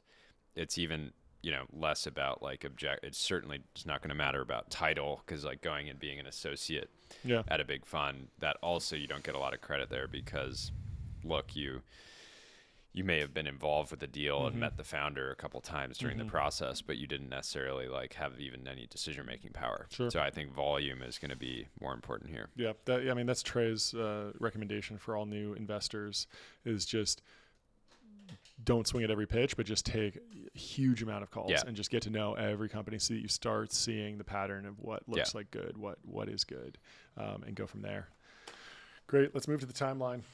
Before we jump into DMs. that, we probably should start with a promoted post. We had a poll today, and our community, unanimously, it was sort of a landslide. We asked people how many ads should we have per episode, and I think like 80-90% of the people that responded wanted 60 plus ads. So we're not there yet. We're hoping to get there soon. But the first promoted post of the day is coming from Cars and Bids. If you're not familiar with Cars and Bids, it is a new competitor to bring a trailer and some of the other online auction houses, started by a incredible car creator on YouTube called Doug DeMuro, who has created Cars and Bids. He's raised quite a bit of capital for it, so they're well capitalized. They're building a fantastic platform. And today we wanted to highlight a car that just went on the site. I think it was this morning. So it's a 7-day bidding period. It is a 2024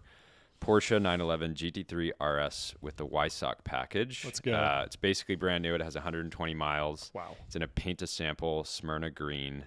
And I just will say this car is absolutely Grail. Fantastic. Grail car.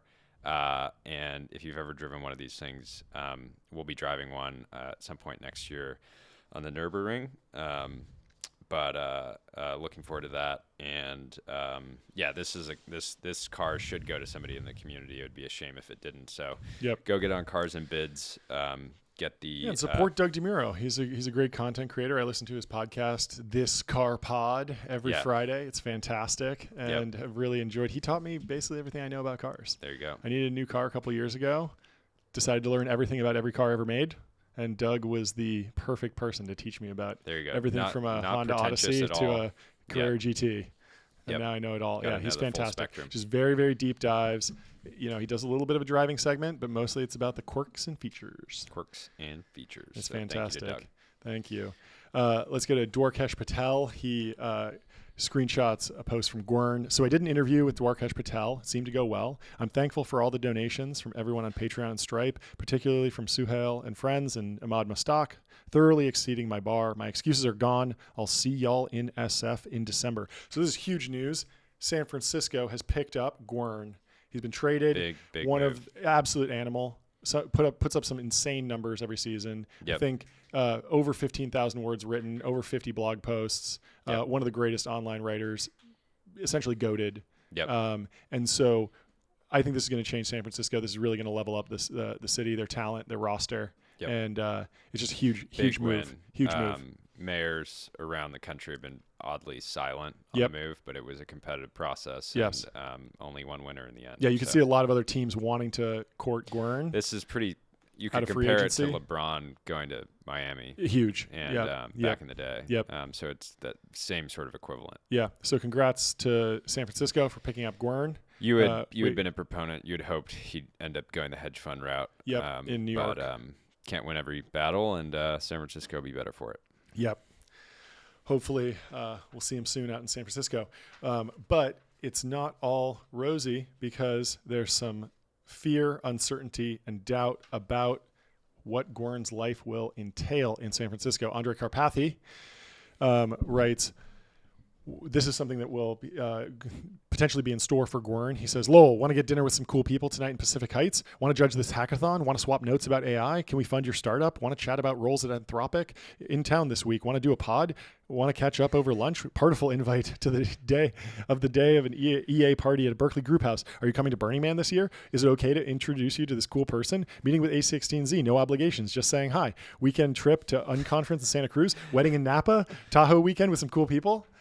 Relentless. And it's just relentless. And this is like the intellectual bubble that we were talking about before. It's like there are a lot of cool things, but everyone's doing the exact same things. And so you remember when we dropped Excel and your Shopify notifications, like you couldn't use your phone for a day because it was nonstop? The phone was That's overheating. going to be Gwern's like phone, but just with particles. Just like nonstop, right? His phone's going to be completely useless. And so, he's been living this very aesthetic life, just reading and consuming content, rabbit holing. One of the best online writers, one of like the most impactful intellectuals in Silicon Valley.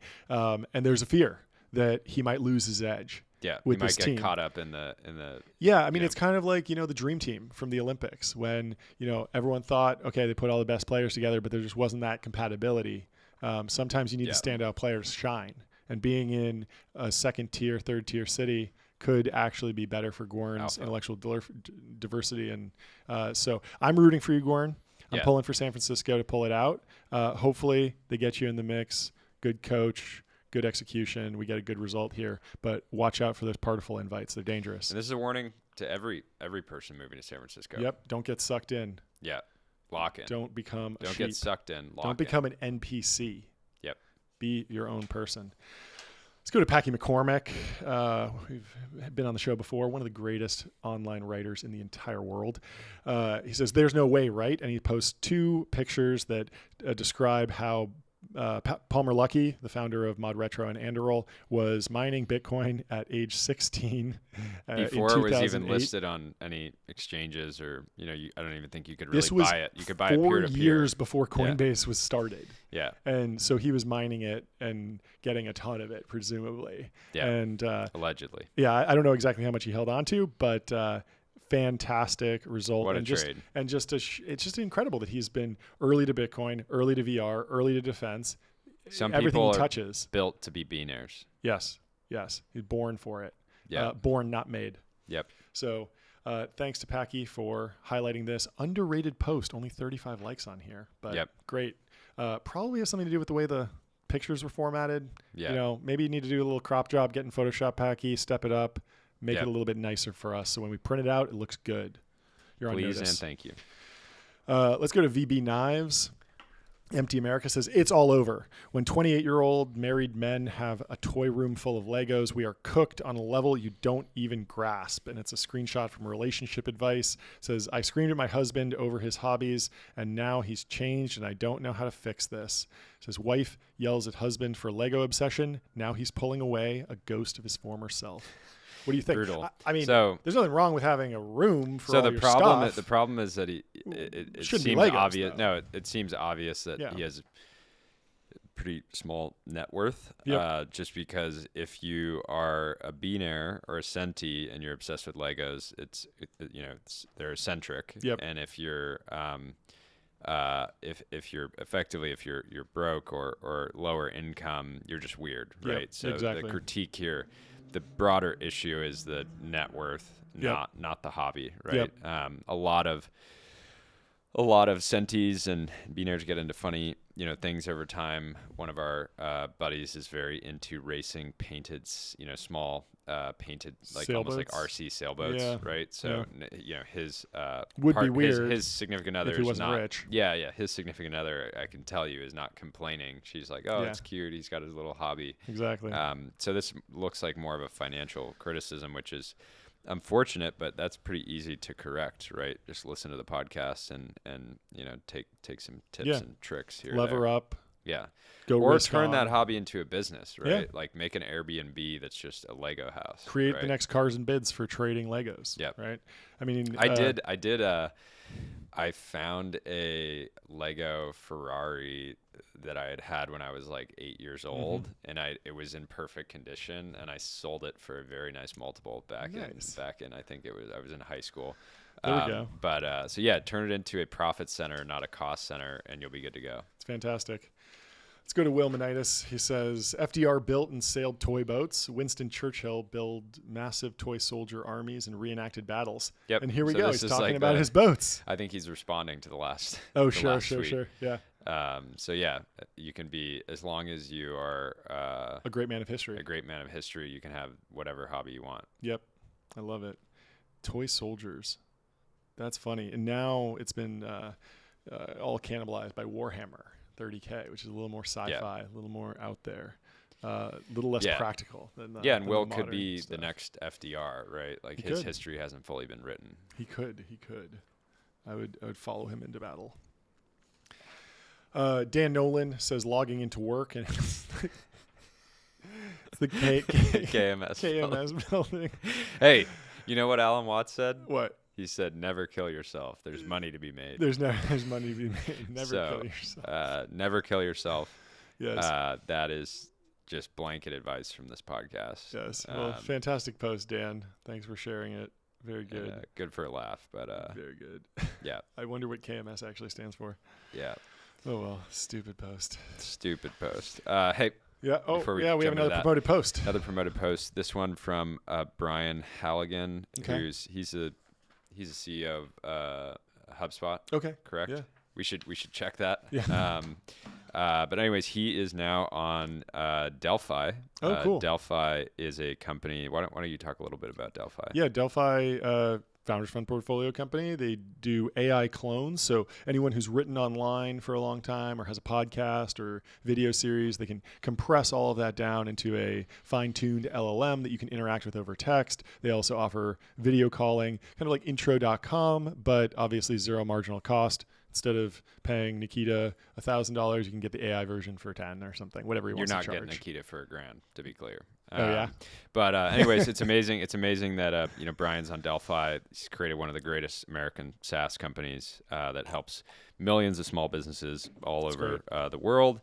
And you can now ask him anything about how he thinks about product and technology and helping small businesses. So shout out to Dara, Delphi, and Brian. Yeah, and the thing about the Delphi stuff is like a lot of people think that like the results of a Q&A like that are just going to be like AI slop, like hallucinations and stuff. But a lot of it, when you're asking the right question, it's maybe already been answered before, is just straight up search. It's just better Google search. So you can interact with like Andrew Huberman and you know that he's talked about GLP-1s, but it's scattered all over his Clips channel and all over his different podcasts. And the AI version can just literally quote and source exactly what he said. And when we talked about a lot of things, it makes a ton of sense to just essentially almost see the AI as like just better search for everything you ever said.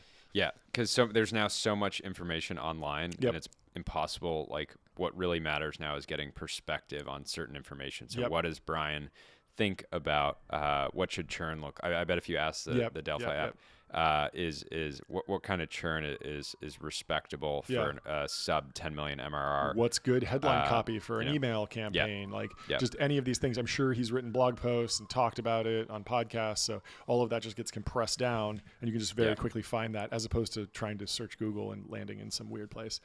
So let's go to Lulu. Lulu says, this clip made me realize why Mike Tyson's pre-fight trash talk has felt so much more convincing than Jake Paul's. Paul's bravado fluctuates. It's dialed up or down depending on the setting. Tyson is only ever one way. There's no on setting because there's no off setting. So when he menaces Paul, it comes across not as the usual bluster, but as straightforward description of what he plans to do to that unfortunate young man. So I don't know if you know that the video that she's quote tweeting, but it was basically this legacy. Yeah. What do you think?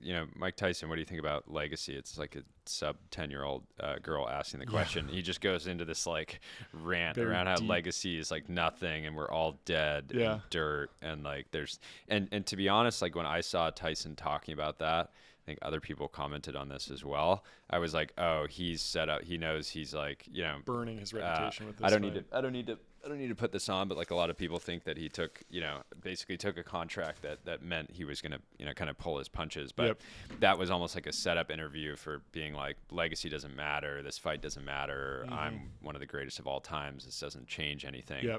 When, people like Theo were like, no, like legacy really does matter. Sure. Right. Like, and you just tarnished your legacy for 20 whatever million. But I thought honestly the Tyson outcome was a good outcome for kind of everybody. Like Tyson looked so incredibly good for being 60-year-old. Totally. And it just, for me, being able to, I've never seen him fight live.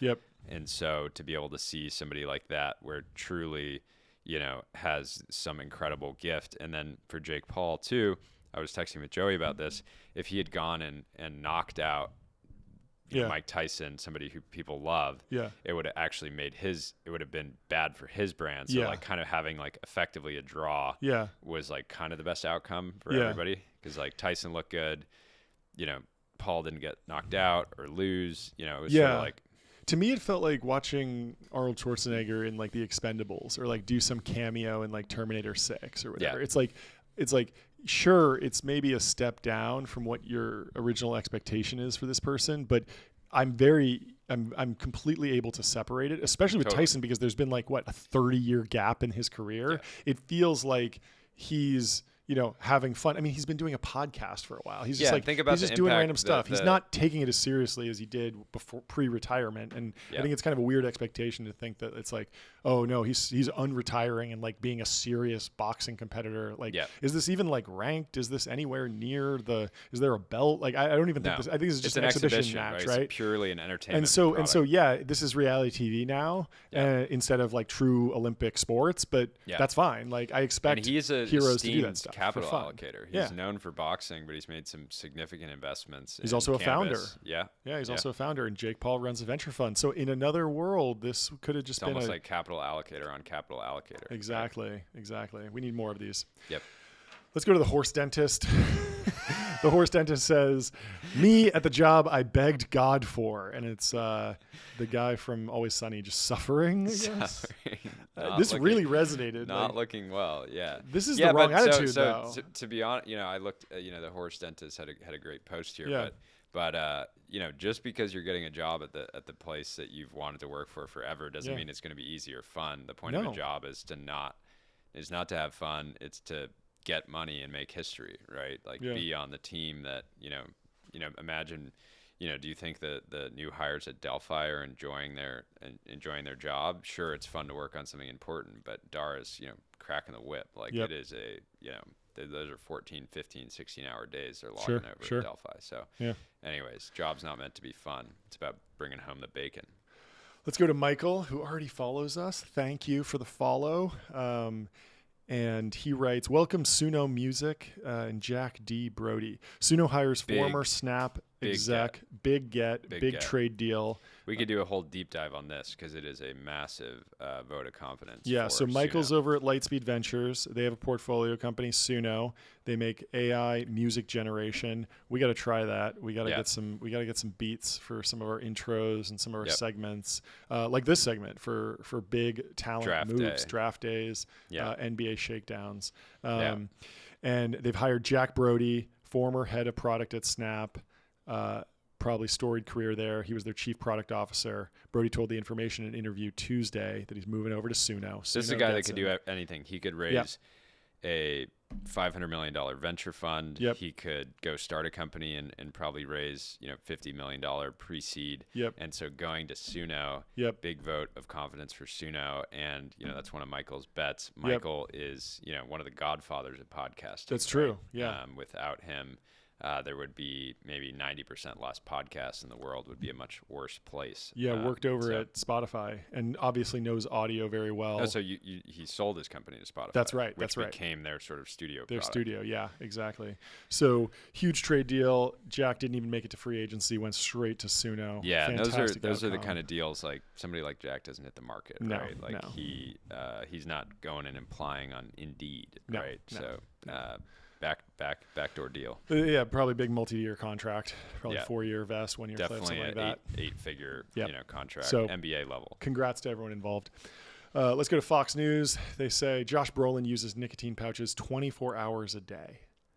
Peak performance. That's amazing. So does that imply he's waking up and just popping in a pouch to get back to sleep? Presumably. Because there is some type of effect where like the more nicotine you get, like you actually can get like a little bit sleepier. Yeah. I've hit that point on long. I was driving back from San Francisco, and towards the end, I was like, I actually got to dial it back.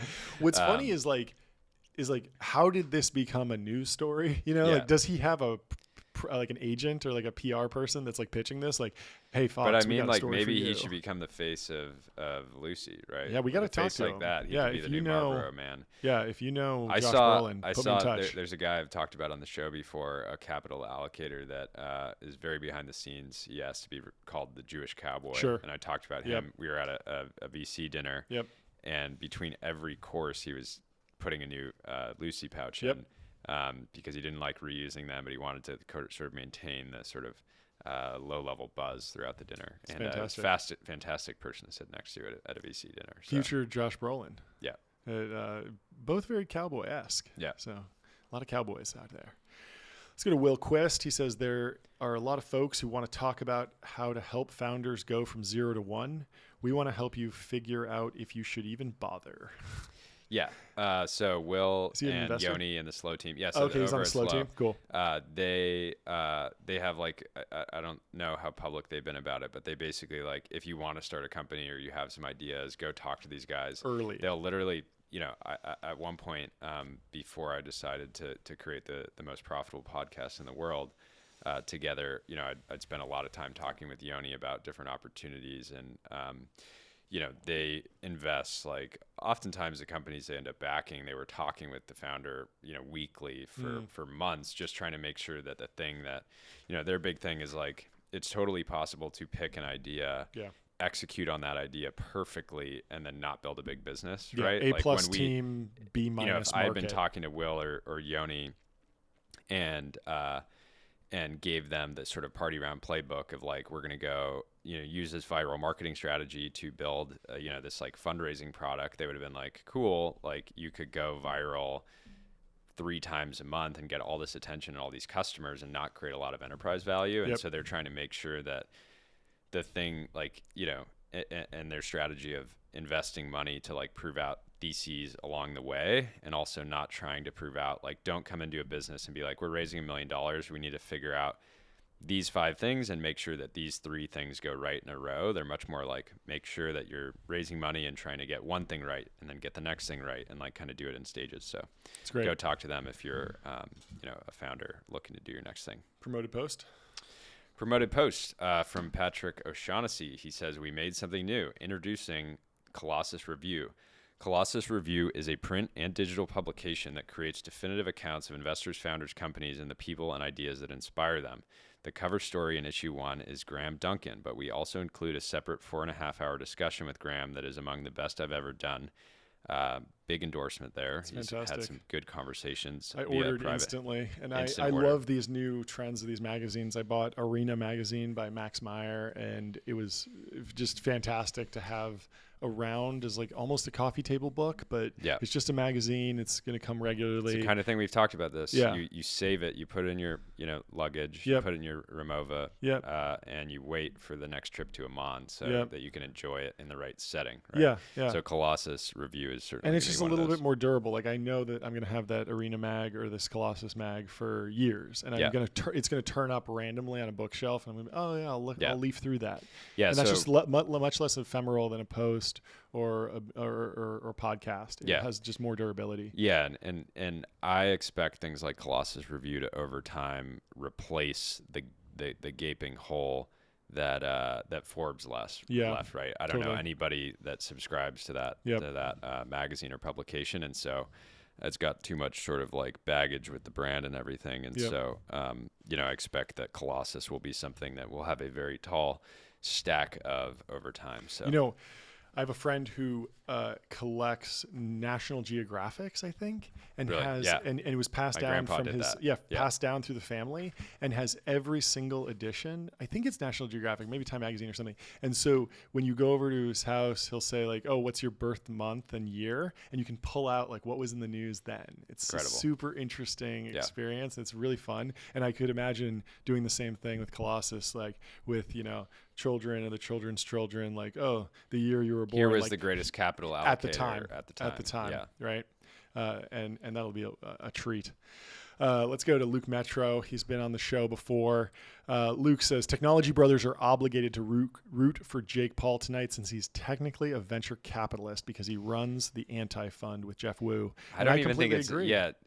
My only critique here is that he said technically, right? He is a venture capitalist trying to, there's no reason to discredit it. Pull up their portfolio page. They've backed a lot of fantastic companies.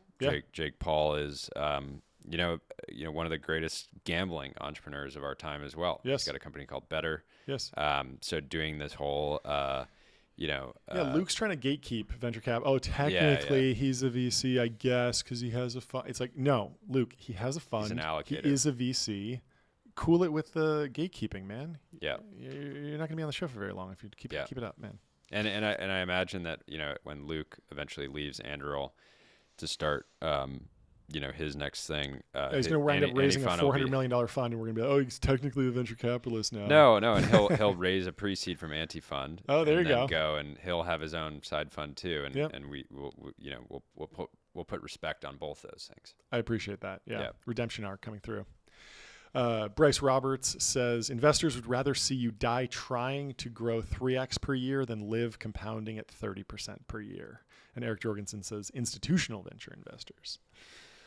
What do you think? Yeah, so Bryce at Indy has been a longtime proponent of just building a fantastic company and worrying less about capital. Yeah. No, and he's evolved his model over time. Yep. He had more kind of like structured product back in the the 2010s, and now he's back to he's got a $50 million fund. You can go to him if you want to build the next Uber. But he's interested in investing in founders that want to run businesses that are seriously well run and capital efficient, which is admirable because that sort of became the trend in some ways, in some aspects of the venture world in the last 2 years. But he had been all about that for decades. So that's great. Shout out to Bryce. I really want him to do an event in Park City. Oh yeah. Because he's out in Utah. Awesome. I want him to do a ski oriented conference. So Bryce, please do it. That'd be great. This winter. No time to waste. Fantastic. Do we have a post? Next sponsored post is from Brooks Brothers. Put some prep in your step. The weekend is calling. # Brooks Brothers. So I would say it's Monday while we're recording this. Yep. By the time we post this, it'll still be Monday. Yep. Our VP, Ben, is quite quick in getting these out. But before the weekend hits, go get some Brooks Brothers on. You've got no excuses. You should be looking good going into the weekend. And Brooks Brothers are products that you can wear. It's just a fantastic brand. Yeah, to the country club. Yep. Out to dinner. You There's can some walk casual in. Options. My first suit ever was Brooks Brothers. Yeah, it's fantastic. This is a brand that you can wear anywhere. You can wear it to the country club or into the Laura Piano store and still get respect. Exactly. So shout out to Brooks Brothers. Tell them the Technology Brothers sent you. Yep. Let's go to Mitchell Bernstein. First time on the show. He says, if you don't ask, you don't get. My coworker Ju Won is asking for a raise from TriRamp every day, and somebody made him a website to track how long it will take. I love this company. Have you seen this? Ju Won at Ramp has been asking for a raise at Ramp every single day, and he posts on X. Day 2 of asking for a raise at Ramp. Day 3 of asking for a raise. I wasn't sure. I thought this was an account that they created just to get some fun engagement. I think it's just an employee who's going rogue and just saying this. Yeah, it's very bold. They're a big company now. So it's great. But I mean, imagine if he's sitting there like 190 comp and just wants to angel invest and just needs to be an institutional, incremental needs to be an accredited investor. Yeah, exactly. Yeah. It's like this is going to go back into the ecosystem. For that reason alone, regardless of his performance at work, I say get him over the 200K threshold. Yeah, and literally, if you're listening to the show and you have a boss, spend some time today sending an email asking for a raise, lay out the reasons. If it's just because you want to hit that accredited investor mark, that's a really good reason. That's a great reason. If you think you're doing great at work and driving a lot of value, that's another reason. But there's plenty of reasons, and you should just go ask for a raise. Yeah, if they ask you why, just say you can just do things. Ben is listening over there. I realized something that we have this current meme of you can just do things. But if you go back like 20 years, there was a similar meme of having a can-do attitude. Yeah. And it's the same thing. You can just do things. Having a can-do attitude is somebody says, oh, can we get this done? You say, yeah, I have a can-do attitude. You can just do things. Yeah. They're the same. It's the same meme. It's the same philosophy, just maybe separated by 20 years of like cultural milieu and like stagnation. But we're getting back to that can-do attitude. And I love the rebrand of that. Yep. So let's go to Anand Sanwal, first time on the show. He says, XAI employees just got their Friday night obliterated. And Sam Altman says, which one of these is supposed to be the left-wing propaganda machine again? And he has 2 screenshots. One that asks which should be the better president, and they have 2 different answers, one from Grok and one from ChatGPT. So I saw somebody do a deeper dive on this. Yeah. And one, Probably very true. If something like this gets posted on Elon's platform about his company and he sees issue with it, they're going to have a rough Friday night. Yeah. And a very close friend of mine is joining X as of today. We'll talk about that on the next episode. But huge. So I actually saw a deeper dive on that on Sam's post, and it did seem like he had sort of strategically cropped it or screenshotted it in a way to not give the sort of like final conclusion. Sure. So I think what Sam was doing is what, a lot of people do, which is content marketing, right? And pretty smart content marketing, right? Yeah. Made a stir. But anyways. At the same time, like I would expect all LLMs, unless you actually went in and put your thumb on the scale, to recommend Kamala, because that's what was being recommended in all the upstream source material, right? Like Nature magazine, Science magazine, The Economist, The New Yorker, The New York Times, like they all endorsed Kamala. So there's going to be much more long form pieces on the Harris campaign and why it's the best for America. And so if you're just an LLM that's compressing long form journalism in the internet and you're not picking up on like deranged memes, unless AGI has been achieved internally and it's sentient and it's like, I just want to accelerate, right? It's like maybe, you would think that OpenAI's, model would be like, actually, no, I want to accelerate, but I also want regulatory capture. And like, they're kind of like stuck in the middle. I saw, maybe Nikita posted this. It was like AI will not bite the hand that feeds. And if you ask ChatGPT who would be better to be like the God Emperor, it says Sam. And if you ask Grok, it says Elon. It's just like, of course, like I respect my boss. Give me a raise. Will O'Brien says, we will call this one the ITAR Garita. And it's I think he actually bought it. So purchased on McMaster Carr, they sell ITAR compliant Gatorade. I don't know how that even works. And then there's some Kirkland vodka. And I love this, the margarita. Fantastic. Yeah, great way to take the edge off during work or afterwards. And it's just fantastic that ITAR has become a meme to the degree that 2,000 people will like it. Drinking, this was not a thing that people knew about 5 years ago. Yeah, and day drinking shouldn't be reserved for financiers having a midday lunch and having a few martinis. Just you should be able to indulge. Yeah, I think that whole thing about drinking while operating heavy machinery was like entirely fake news. I think I saw like a Huberman podcast about that. It's like not real. So enjoy your ITAR Garita. Here is a huge move today. This is a big talent move.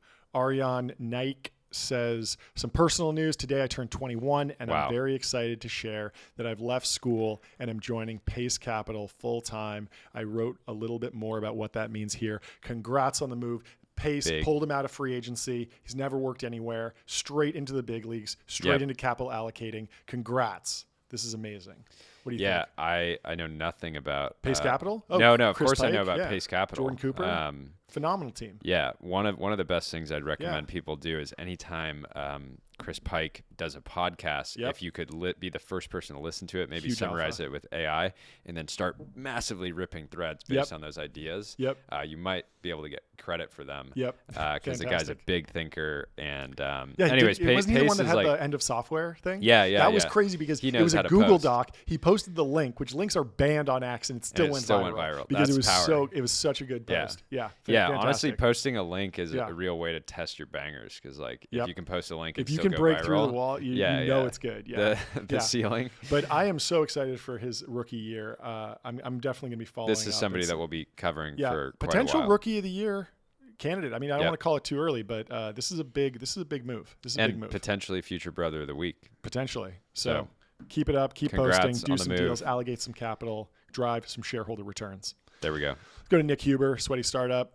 Says, you guys are spending your Saturday nights watching Netflix Buffer. I'm making cold calls and catching up on emails. How to win when Zig. Wait, did he say Saturday night? Saturday nights. Okay, which is funny because the fight was buffering on Friday.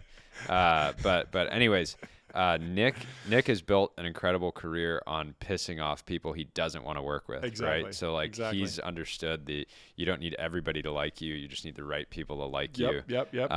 But the guys at Grindr, accomplished quite a lot. 99% haters, but millions of people paying attention. So there's still 10K people that love you. Exactly. It's fantastic. Exactly. Recently bought a staffing company. Agency. Yeah. We use some offshore editors here on the podcast. So shout out to Nick for pissing off the right people pissing off the wrong people and making the right people like him. Yeah, the cold emailers. Shout out to them. Scott Belsky says, doesn't he work at Adobe? Yep. Yeah, right? Prolific angel. Founder. Yeah. He says, momentum is one of the most defensible moats, consistently underrated by companies with products that are undeniably better yet still suffering in market. Momentum is a more sustainable advantage than most realize. Yeah. It's great. Yeah. Yeah. We've seen this multiple times where it's like, what is the moat there? But they just keep shipping, keep getting better. And eventually they compound. I win more. I win. Yep. I win more. I win. I win more. Yep. Winning compounded. Yep. Yeah, it's hard to measure. I mean, this is almost a bull case for like the momentum investing that a lot of VCs do, where they're not really building spreadsheets or digging into DD or really looking at anything other than just, okay, wow, this feels different. This feels like fire. No, and you can feel that throughout, if you meet a founder and they're running like a 6-week fundraise process, a really good way to kind of evaluate the business is like how much progress has happened in the business internally. Yep. Did they get a massive hire? Did they land a big customer? Did they expand an existing account? There's just so many ways to like look at that.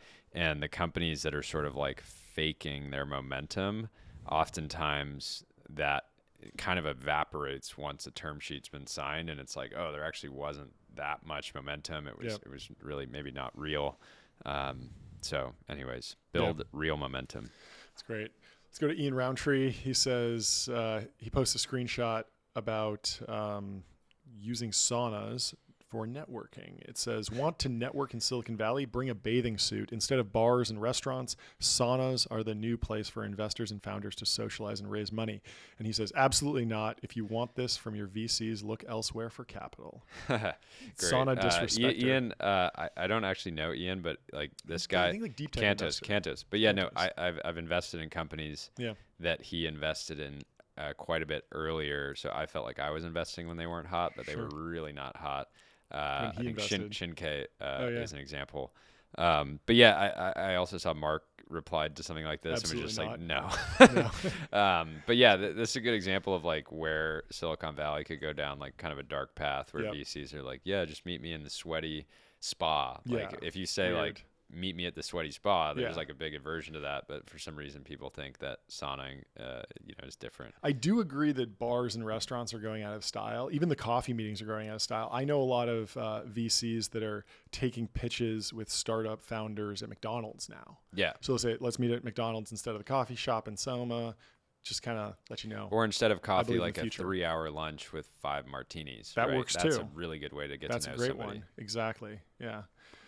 Couple martinis, get back in the office and create some shareholder value. That's right. That's great. Make a risky bet. Yeah. Let's go to hagaeth.eth.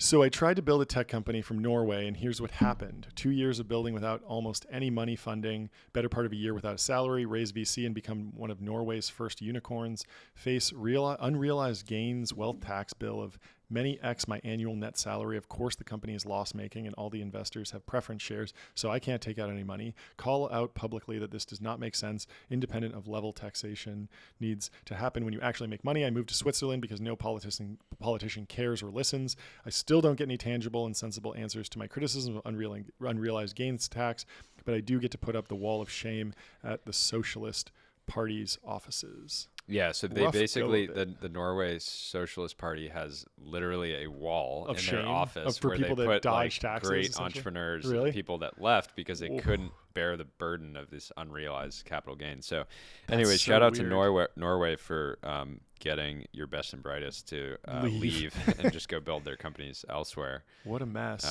Total mess. This and the crazy thing is this law was being proposed by the Kamala administration. That was like part of it. They were teasing it.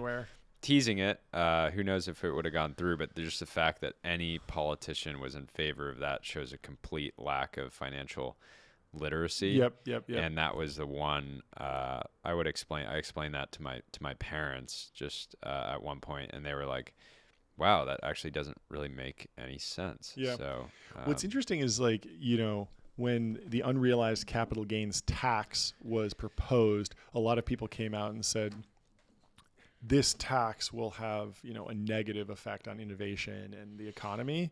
But I didn't see anyone propose an unrealized capital gains credit. Yeah. And so you think about a capital allocator who grew $1 million investment into $1 billion. Why do you want them selling? Maybe you should get them some liquidity via a tax credit.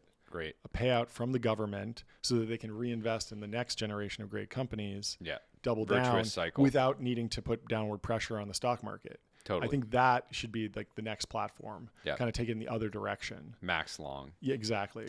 So I got it. Oh yeah, we have a promoted post. Got a promoted post here from Evan Dolgo. Sorry if I mispronounced that, but Evan is over at X, presumably working on their ad product. He says, in addition to, he's quote tweeting Elon. Elon says, just want to say that we super appreciate major brands resuming advertising on our platform. So thank you, Linda, and the whole XAI team for your hard work.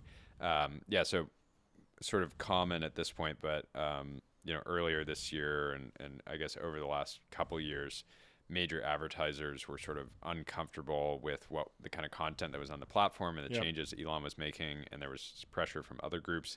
So a lot of advertisers just completely stopped spending on the platform. And Evan says, we're seeing Fortune 1000 CEOs and technical leaders use X directly. So I guess they're skipping just like working with agencies and outsourcing this kind of thing. And I'm really excited. I think that one of the underrated things that will happen with X is just the ad platform getting a lot better. Yep. Historically, in the Twitter days, it was really impossible to get any sort of direct response campaigns working on the platform. And so this company X has more data on me than most companies. I want them to have more data so they can make better ads. I want them to create a separate premium product where I can pay a lot but still get all the ads. Right now that my ads I don't see any ads. Which is, I like ads, and it's a big part of, we're trying to get it to like 20% of the content on the podcast. Big fans of ads here and X, and thank you to Evan. Yeah, thanks to X, and tell them the Technology Brothers sent you when you sign up for a premium subscription. Highly recommend it. You get a blue check mark and a bunch of great features. So go get X Premium ASAP. Let's go to Sean Frank. He's been on the show before. Parking at the new Clippers Stadium is $70. Parking tickets from the city of LA range from $37 to $76 usually. Parking tickets are slowly becoming a good deal. I like the way he's thinking. Arbitrage. Arbs. No, it was fuck you money for me was when I could park my car and like be in a hurry and just risk like getting a ticket, and not right? care. Because and knowing that if I did get a ticket, it just like wasn't gonna hurt. Because like when I first moved to LA, I was driving a car that I had bought for $2,000 that had 200,000 miles on it, and like that incremental ticket was going to be like, big deal. Like big deal. That's a whole Trader Joe's run that's just not going to happen. Well, Jim Simons, founder of Renaissance Technologies, RIP, would famously speed everywhere. Yeah, because he just made the economic calculation that it's not worth it to him. He also smoked and never wore socks, but I don't know how that related. My favorite Beaner car story is, that Steve Jobs would just get the same 911 like every 3 months because he didn't have to plate it. There was some, I think that loophole was maybe removed, but he just always had the same car, never had to plate it, and it was like fully legal. So that's a great arb. Fantastic. And such a wild story. Yeah. I love it. Let's go to Suhail. Oh, we already talked about this. Let's go to Henry. Henry says, Adderall is unfair. I can't believe we found the limitless pill, the super serum, the fucking nectar of Athena, and only annoying 12-year-old boys who chew on erasers get it. I say this as a former annoying 12-year-old boy who chewed on erasers. I mean, this is not true. Adderall is like diffused within our society. There's startups that will sell it to you over Instagram. There's a bunch of telemedicine companies that basically just like violated every single possible law. Yeah, eventually the DEA shut them down. I think the DEA. But yeah, I'm sure there's a lot of doctors in the valley that A lot of doctors in the Valley that happily understand that capital allocators and high intensity entrepreneurs need PEDs. There is a very interesting thing where, you have to be somewhat smart to get access to it. Yeah. And so you can get caught in this like death trap of like not having enough motivation or intelligence to go figure out how to get it. Yeah. And so you get stuck. Yeah. But also I wish I knew. I mean, for me, I wish I just discovered nicotine earlier, because for me, I get the same benefit. Yeah. I've taken Adderall, but much shorter acting before, but it's shorter acting. I actually feel better on it. I have less of these side effects. Like I think the average Adderall user uses the product during the day, and then by like 6 p.m. it's wearing off, and they're in a terrible mood. And it's just too strong. I think it's over prescribed and overdosed. And nicotine entrepreneur recommends nicotine. Yeah. But I mean, you saw RFK is planning to send all the Adderall addicts to like some farm.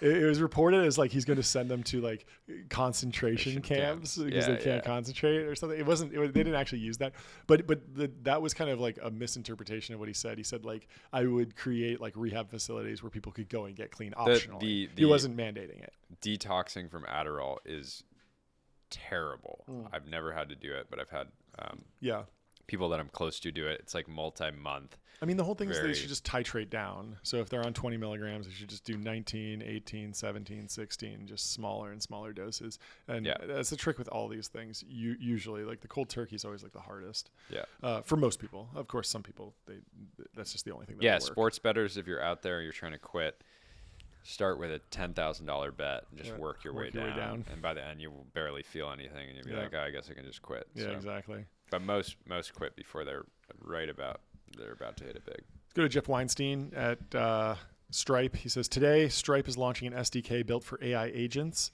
LLMs can call payment, billing, issuing, and APIs. Integrates with Vercel, LangChain, and Crew AI. Use any model via functions, per token billing. Excited for what you and your bots build. And then you replied and said, but everyone said AI would only want to use crypto. So what are you thinking there? Because they did just buy Bridge. So they're doing stuff with stable coins. Why is this a violation? There's been this narrative that AI agents, which Jeff kind of uses this tongue in cheek, but he says bots. Yeah. Like bots used to be like pejorative for and now it's underperforming like agents. You can raise 10 on 50 if you say agents. They needed to rebrand it. Yeah, totally. They rebranded it. It's great. Yep. We love it. We love a rebrand. Yep. That contributes to a bubble. Yep. But yeah, I thought this was cool. Like Stripe has sort of consistently. This is the challenge now for new startups, is that you have these big companies that are moving like startups, right? Like Jeff and his team try going and competing with them on an incorporation product, right? Like they care so much about the product. Jeff will, if I've ever had an issue with any product that Jeff's involved with, I text him, he responds immediately. He's like, this is slated to, and what so company? That's part of.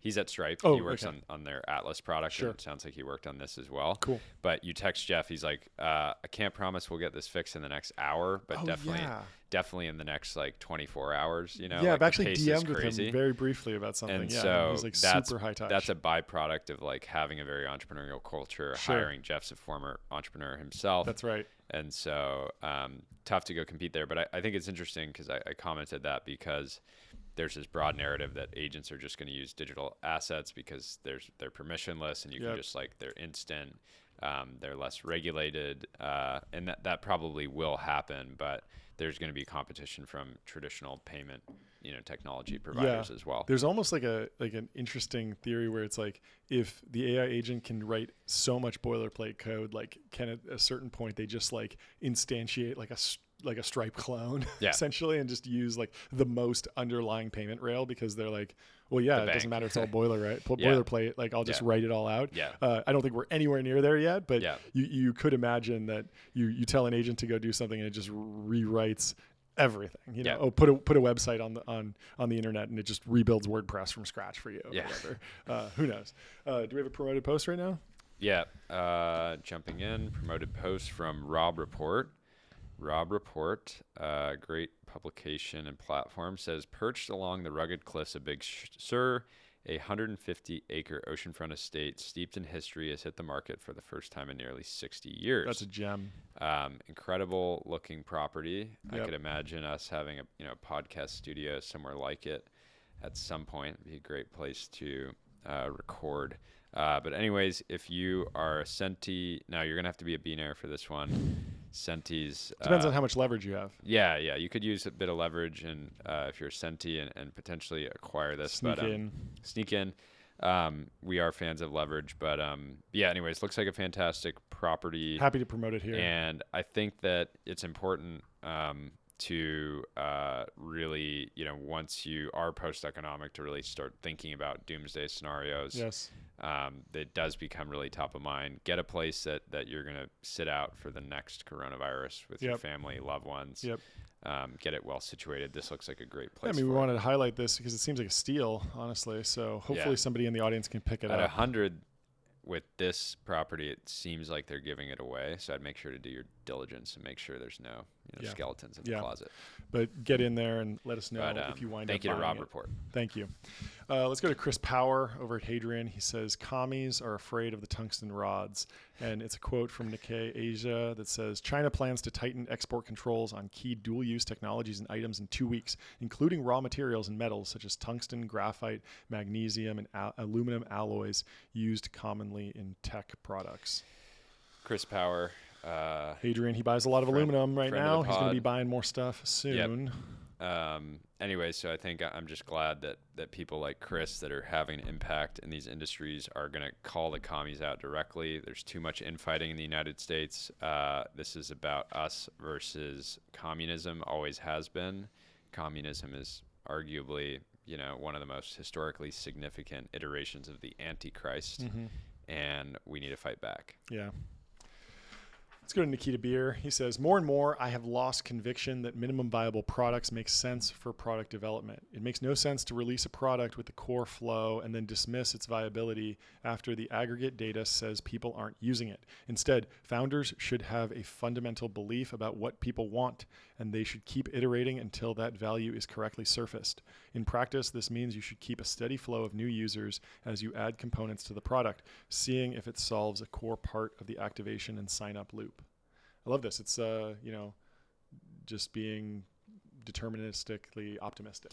Yeah, I feel like he's finding a balance between iteration and I think what he's saying and is taste. Don't put slop out there and just be like, oh, it worked. It's minimum viable. It's like an excuse that a lot of people have picked up. Yeah. Put out quality things, but commit to iterating on them. Yeah. You want to just have that's sort of the nature of like as software development and building products, specifically digital products, has gotten a lot easier. It's just like the bar, all that meant is that the bar got higher. So if you can write half your product with LLMs in record time, like the actual product, like in many instances just needs to be, multiples better than whatever you're replacing. Yeah, makes sense. Let's go to Siki Chen. He says, unpopular opinion, the more AI-based sales and marketing tools get, the more valuable creative non-AI methods become. Proof of human, proof of work becomes 100x more valuable. Zig when everyone is zagging. This is what Huber said too. Everyone loves the zig when everyone's zagging. Yeah. The so I've talked about this before. At least we've talked about it directly. So even though it does seem like new Gen AI tools like came aggressively after people that do stock photography, people that make illustrations, like some of this low hanging fruit, things that people thought like, oh, AI will never be creative. Like I'm always going to just be able to make my like jingles with no competition or. It does seem like it's very much coming after the execution oriented creative work.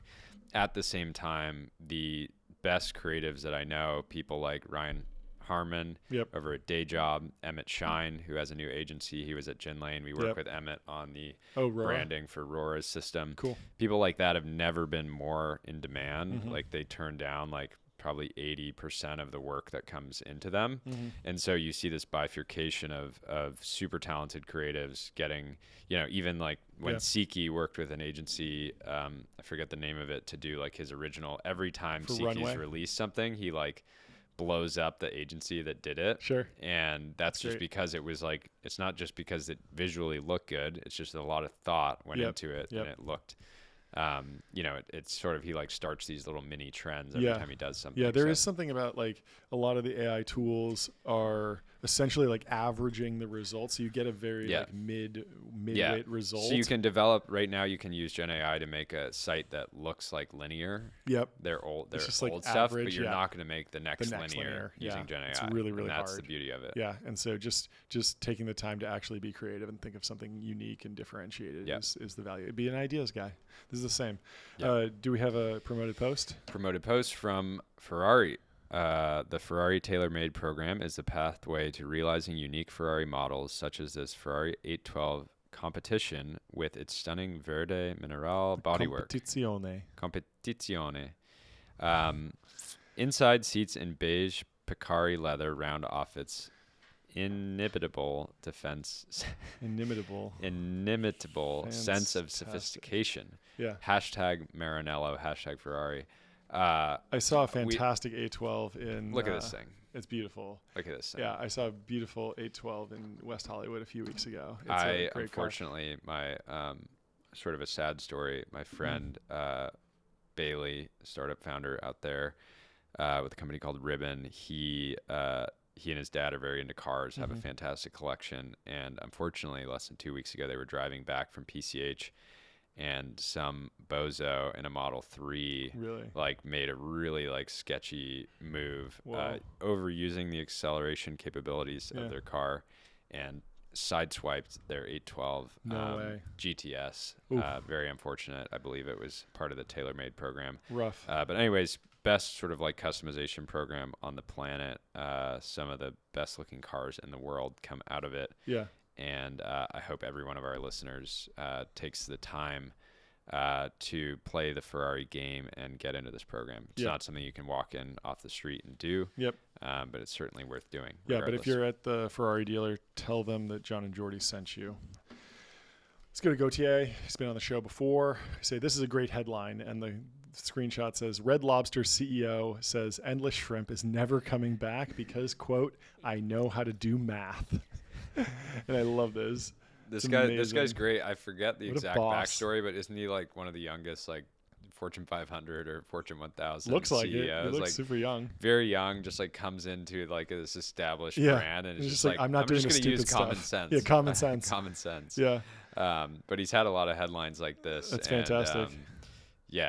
Hopefully we can get him to, call into the show at some point. What a revival for this brand. I mean, clearly just taking the company in a different direction and then also getting press while doing it. It's fantastic. Yeah, I think more public company CEOs need to just be like saying like really simple things that will get picked up, that just like act like maybe directly or indirectly carry out their message. Yep. Which is like Red Lobster CEO says, I know how to do math. Exactly. We will use this to our benefit on business strategy decisions. Yeah, it's kind of like compressing down like a bigger theory. Like I'm sure there's 10 other CEOs right now that are saying like, well, we're driving shareholder value through responsible capital allocation, but that's not going to go viral. Yeah, that's not going to get the you Red Lobster CEO is like, I used one of our napkins at one of our restaurants to like update our strategy going forward. And you should be able to do that. It's a restaurant business. It's not the most complicated thing. Like you should know, like, revenue minus costs, profit. Like this is basic. This has been the foundation of our podcast. Right? And there's a lot of people that go into these companies and they get too creative and they start telling wild stories to the stock market and they get over their skis with some sort of crazy pitch, and then they have to back it up. And so they're investing in all this weird stuff instead of just like, doing making the product better and reducing costs. Just blocking and tackling and just grinding it out. Let's go to Josh Kushner. He says, as heavily researched as the information, and I believe he's calling out Sam Lesson for. Did Sam write the post? Yeah, Sam wrote a post and said that Josh Kushner, quote, invests in Fifth Avenue, and that Slow wants to not invest in Fifth Avenue and not chase the really hot deals. But Josh was clarifying and was posting a screenshot from his interview with Patrick on Invest Like the Best, where he basically says, he tells his mom that they invest in Fifth Avenue, and my view is you always pay a fair price for Fifth Avenue. Markets go up, markets go down, but at the end of the day, if you invest in quality, that quality will ultimately compound on itself. There's a scarcity value to quality. Those that invested in Fifth Avenue a decade are happy with it. Yeah. It's a good strategy. It makes sense. You may as well take learnings from generations in your family and put them to work in your existing pursuit. Exactly. And this is an example of why we have a segment on this podcast called The Truth Zone. Yep. Where we fact-checked the journos that, oftentimes it's not necessarily like, they like to avoid facts at times, and other times they like just to sort of position things in the negative that are objectively positive. So we are big fans of Thrive paying up to back blue chip companies, and I think more allocators should be willing to pay a premium to get into the good ones. Yeah, and I mean, realistically, at the same time, like, we're a fan of Slow and their differentiated model, and the point is that these two firms are they're less playing hyper-competitive. very different games. They're playing different games, and that's okay. But Sam's the master of like throwing in some kind of like snarky little bit to his like screenshot essay just to kind of get people's hackles up, and that actually drives engagement. So good content marketing. And that's fuel. So I think this is like a win-win, because like you come away reading this like, oh, Josh actually has a more nuanced strategy than I thought, and oh, Slow has a more nuanced strategy than I thought, and now more people know about the differentiated strategies here. So win-win, a little bit of a battle on the timeline. Honestly, the only loser is the information.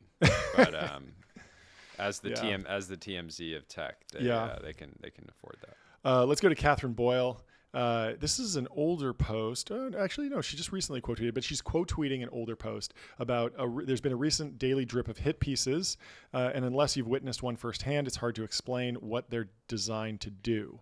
And so she says, to those experiencing media hit pieces for the first time, reposting this note on the anatomy of a hit and what it's designed to do. Hit pieces are designed to create fear, test loyalties, tie up the time of you and your team so you can't focus on work. They seek to shake the weakest link on your team loose and stop your momentum. The only way to lose momentum is to cede to it.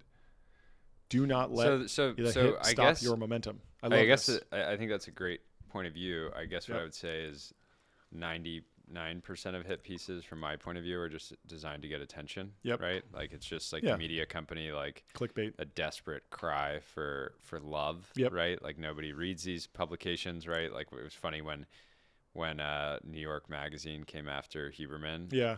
It was like the only time you've ever heard of New York Magazine in a decades, right? And so it's like this desperate ploy for any type of relevancy, or like even these media companies are not even in the conversation at all.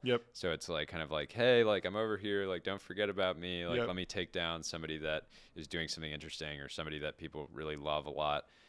In the case of Huberman, and it was funny because like it was just like Chad hominin attacks against Huberman, like really just like this guy's.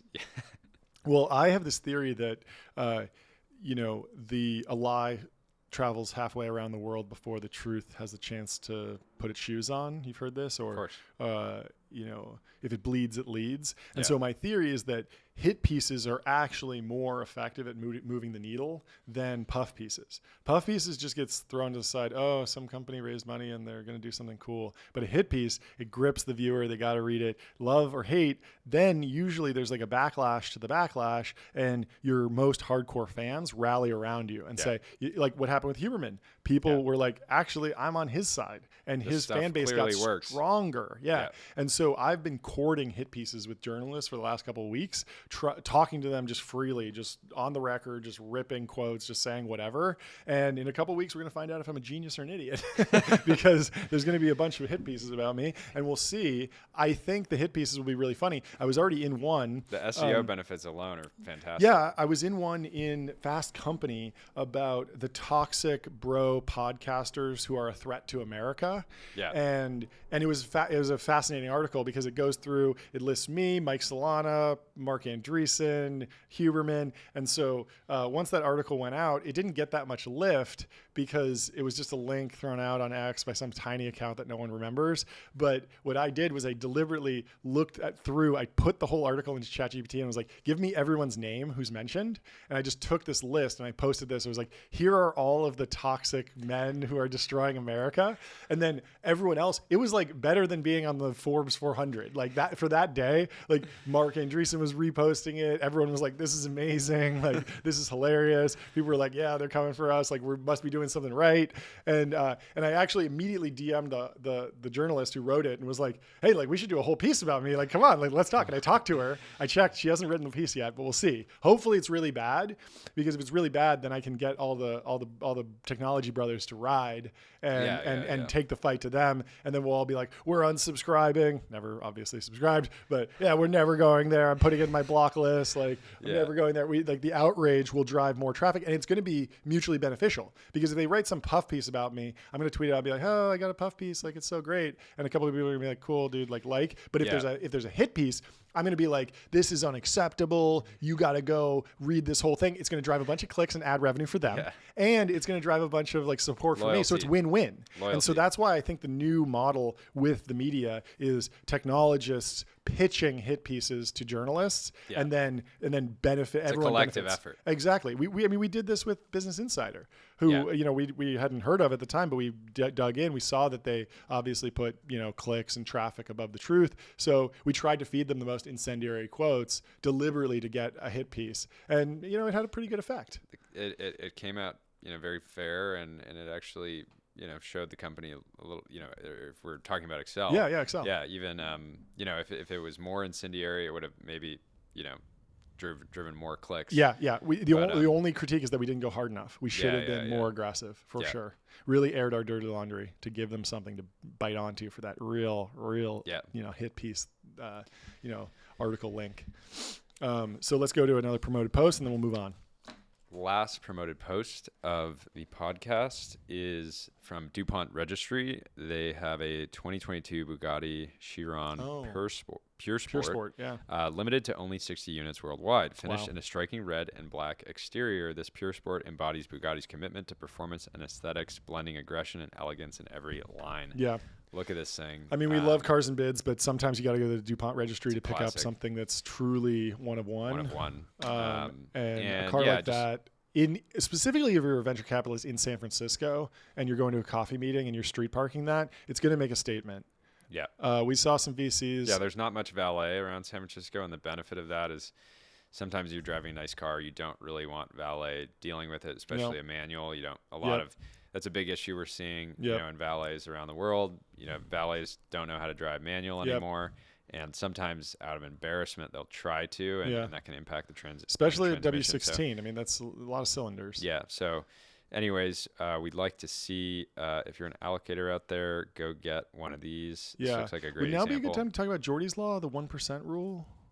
Wait, I have so many laws at this point. I mean, as I remember you phrasing it, was that if you're a capital allocator, you should take what's your AUM, take 1% of that, and that's how much you should spend on a car. Your next car. So if you have a $400 million fund, that's $4 million. You should probably be in like the McLaren. Go get one of these. You could get a LaFerrari. Yeah, but if you're managing $2 billion, 1% of that's $20 million. You're in McLaren F1 territory. Yeah. You can even get into some of the $150 million fund. You're looking at a Carrera GT. $50 million fund, you can still get a Huracan, But if you don't spend 1% of the fund, people aren't going to be able to clock how much you have. They're going to be like, can this person actually write me a check? They pulled up in some BMW 5 Series. Like, this makes no sense. They're not going to be able to do my Series A. Yeah. So getting a Bugatti, street parking it outside a cafe in Soma is going to be a great way to send a message to the next generation founders. Or take the meeting in it, right? You could just go for a drive. It's much easier to focus on what some AI agent founders saying if you're also getting to drive and experience a machine like this. So. Exactly. Let's go to Erin Price Wright at Andreessen. She says, no place more optimistic than the local Ace Hardware store on a Saturday morning. Low-tam banger. Low-tam banger. That's good. Yeah, it's great. Yeah. I think as I love going to the hardware store on Saturday morning. It's great. Try not to climb ladders myself. Yes. It's a little dangerous. Yes. But I will on Saturdays on occasion. I just love going and getting a widget. Go get some random stuff. Go get some screws. Go get some PVC pipes. Being in the screw aisle, looking around. Just really picking what you want. Build something, fix something. Even if you can pay somebody to do it, there's great glory in doing it yourself. Hardware stores also are like incredibly merchandised, right? Like there's so many weird things that the only store that they're in is like in the hardware store, like some weird like water toy that like a kid would want, or things of that nature. Where do you go to get that normally? Yeah, it's fantastic. Let's go to Chris Pusha. He says, you might not like it, but you're about to kiss Tim Cook's ring and empty your wallet. And it's a screenshot that says the M4 Max somehow holds its own against the RTX 4080 Super, which is not quite top of the line NVIDIA gaming graphics card, but certainly up there. And yeah, I mean, I've heard the benchmarks on these M4s, like 100% worth upgrading. Like they're even in the Mac Minis now, and they're like the size of an Apple TV now. And the M4 just incredible performance. So if you're, I think it's underrated how in the same way that the Cayenne allowed Porsche to invest in the 911 platform. Sure. The iPhone has been that for the entire Mac ecosystem, right? So yeah, that makes sense. All the heat dissipation, all the miniaturization. It was historically like, growing up in an Apple household, I never owned a PC until I got one of those little mini like $200 computers in high school that I would use to DDoS my dad's website. Fantastic. I would just literally in my room, I'd be like, have this machine running that would just be DDoSing my dad's website, and I'd fuck with him. I'd be like, Dad, why is your site down? He's like, we're getting like the calls coming from inside the house. Yeah. No, my dad was a teacher, so I just would think, and he would list his homework on the website, so I would think it was hilarious to DDoS it. So his students can't get it. Wow, you're like a hero of all his students. Like, sorry, it was your website was down, bro. Yeah. Honestly, my dad's problem, he should have had Cloudflare set up. Seriously, yeah. But yeah, no, I think that it's amazing that Apple's continued to just continuously make the MacBook Pro the only laptop that matters, unless we have ThinkPads, but just for the sort of mostly, like modeling work that we do. Yeah. But yeah, fantastic machine. Highly recommend upgrading. Aiden McLeod says, okay, this is wild. And it's a quote from Noah Smith that says, notably, heavy users of TikTok, i.e. those with 3 or more hours of daily screen time, demonstrated a roughly 50% increase in pro-China attitudes compared to non-users. It's very wild. bad. Very bad. Really proves that. This is not beating the allegations, TikTok. Not beating the allegations. Yeah, I'm super... propaganda app. I one of... potentially the most wasteful domain acquisitions ever, but I own bandtalk.com. You told me about that. Bandtalk.com, nothing up there right now, but if you want to do something with it. I wonder how it's going to pencil out. I mean, obviously we're talking about politics. No, it's basically, but basically the whole like political movement to ban TikTok is completely dead, seemingly evaporated. Yeah, because of the Susquehanna guy, right? Yeah. He's like a huge shareholder and he's a big donor. Yeah, so I think he got it killed. But I hope that, obviously like I was pro ban, but I do think the American companies can out innovate if they keep developing. Like I've already seen a lot of people move to YouTube Shorts and Instagram Reels. Yeah. And realistically, like you just need to develop good media habits and recognize that even like an audiobook or like the Founders Podcast or like the next generation of successful capital allocators are really, really not watching, TikToks. So just intellectually tell yourself that wasting time on that is I can't bad. think of a more negative signal than and I'm it's sure already becoming a meme with parents. Like parents don't want their kids swiping and scrolling. Like Pixar film, that's a masterpiece. There's a reason Pixar wins. I think if we build a movement around everybody realizing that every swipe on TikTok is dollars that you could be putting in Meta shareholders' pockets. Yes. Oh, this is good. That is like by itself just like the financial dilemma there. It's just we need to protect American companies and encourage American innovation. And the more dollars Meta gets per citizen in the United States, the more they can innovate. And support Zuck. I mean, the guy has a fantastic watch collection. He's getting into cars now. Great ranch. Great fits. What does Shou-Chu have at TikTok, the CEO? Yeah, I don't know anything about his interests. He just shows up in Congress wearing some boring suit, lying, claiming to be this real boss when clearly he's not. Claiming that they're not storing all the data. When clearly they are. Yeah.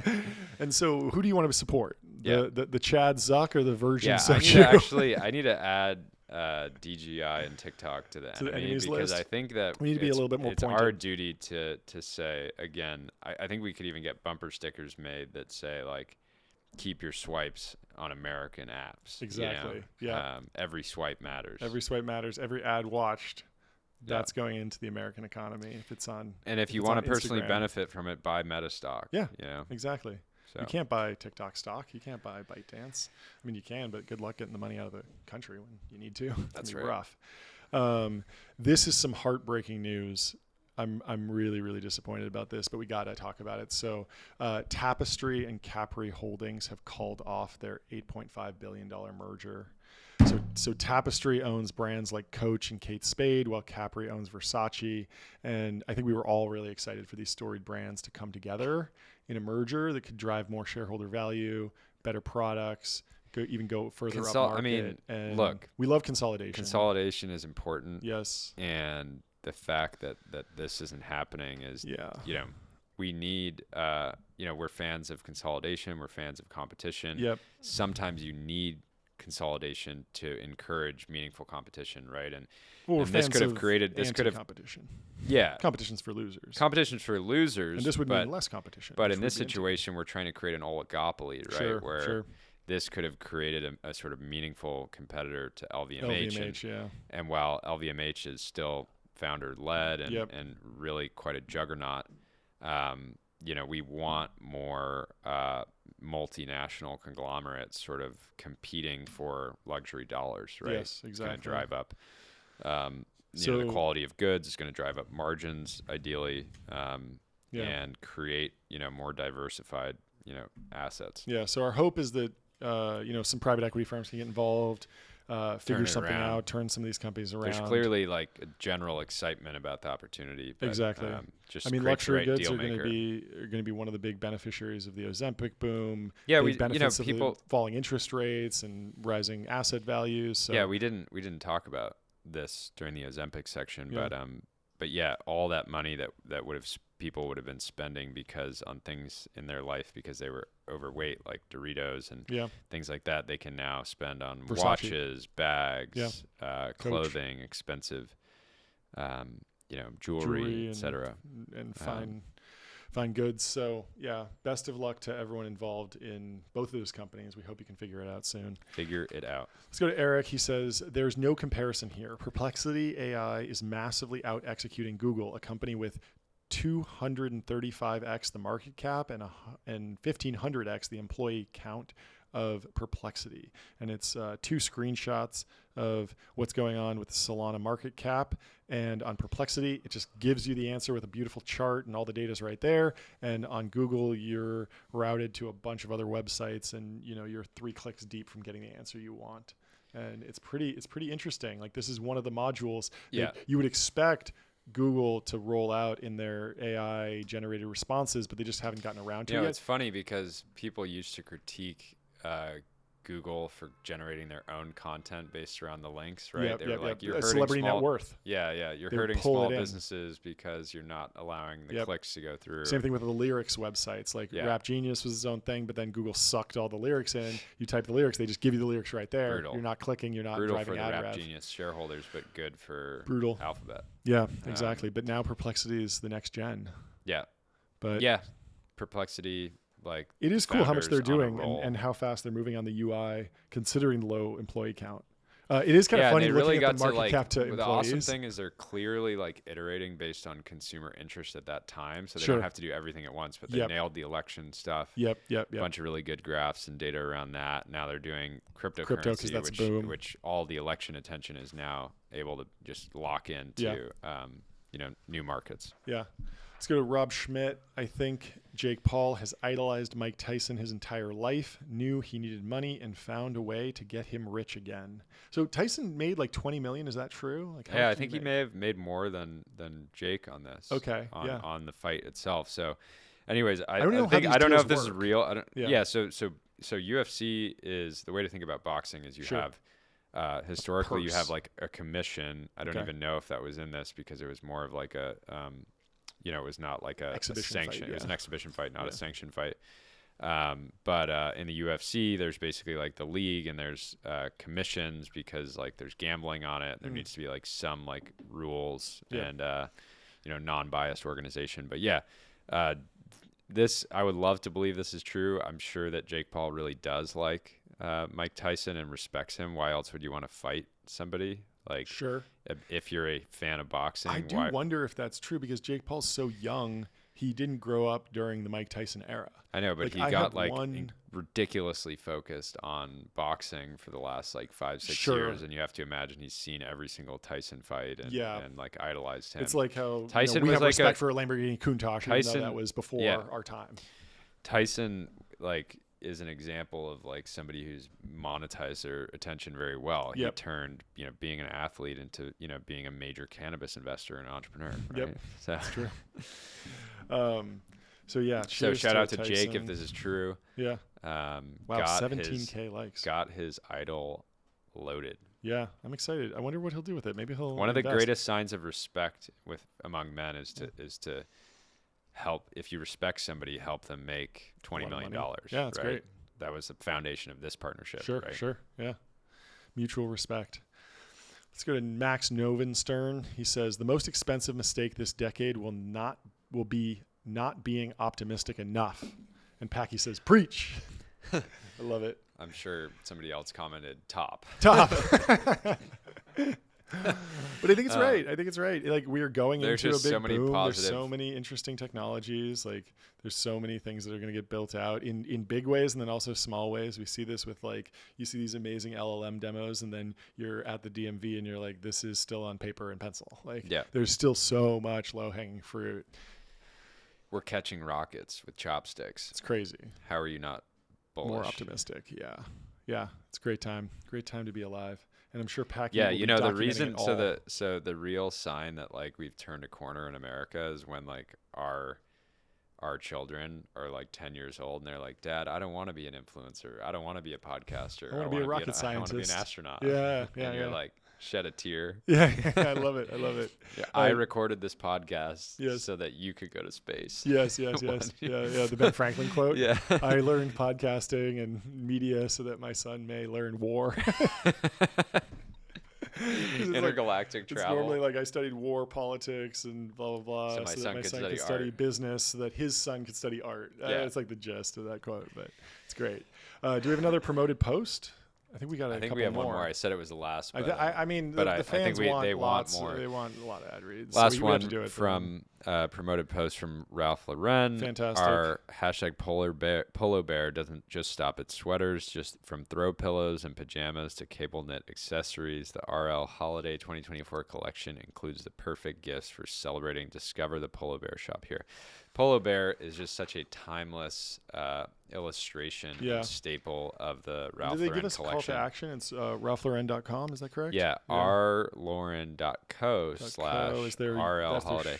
And great. So what I'm most impressed about is that they included a link on here. It still managed to get 20,000 views, which is difficult. Uphill battle if you're including links. Yep. So whoever's managing their social, shout maybe out. Kill the link next time, but impressive traction regardless. But anyways, this is just I love this bear. Every time I see him, I know it's Q4 and I know that there's a lot of work to do, but also we got some nice celebrations. I also saw it kind of break into our world in the defense tech community because there's a photo of the bear wearing a Hawaiian shirt and everyone's like, oh, he's got the Palmer Lucky Fit on, which I love. Give the bear a gun. Give the bear a gun.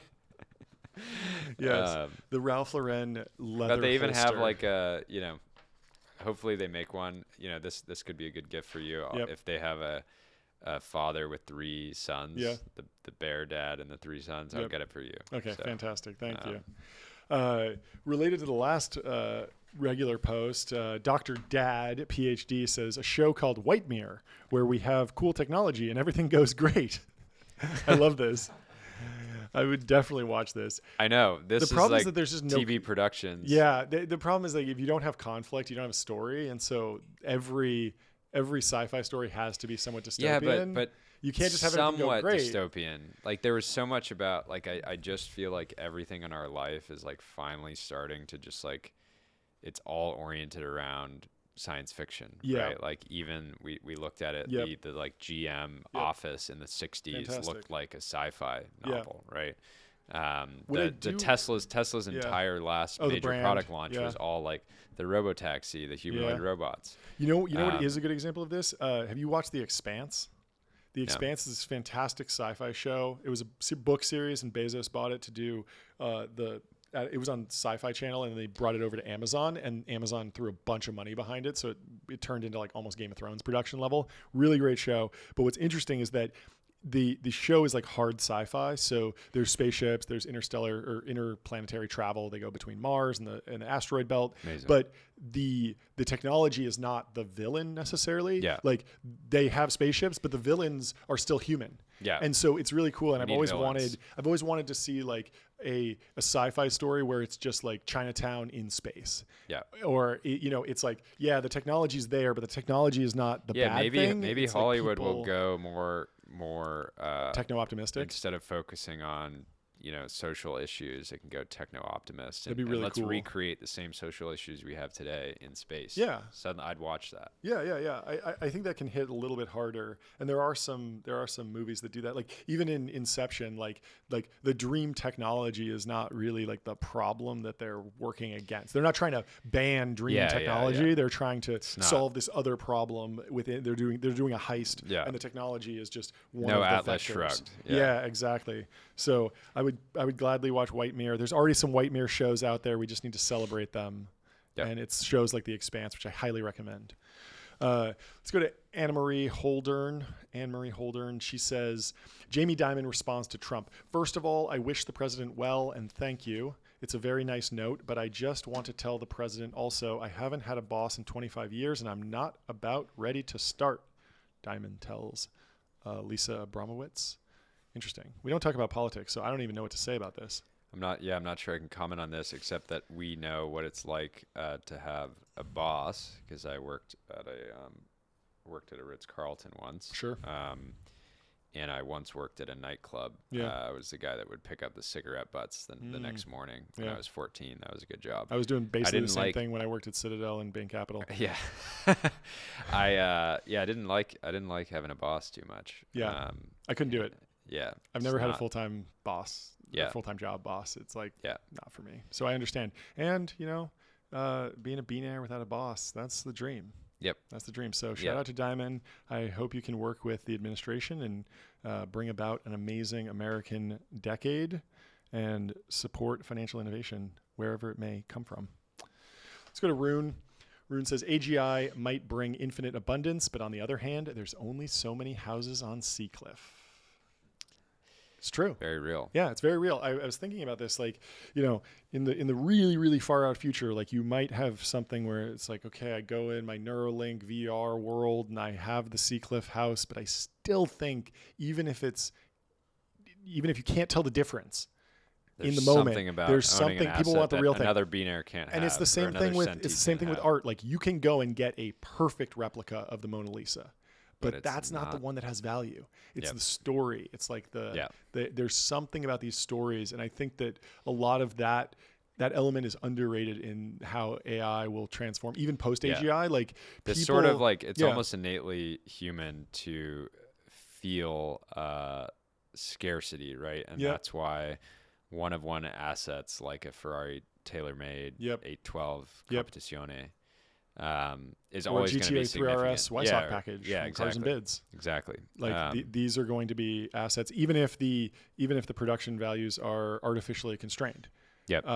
Or with a company like Patek artificially Philippe constrained, but the scarcity is very real. We feel it when you go look at the prices for some of these cars.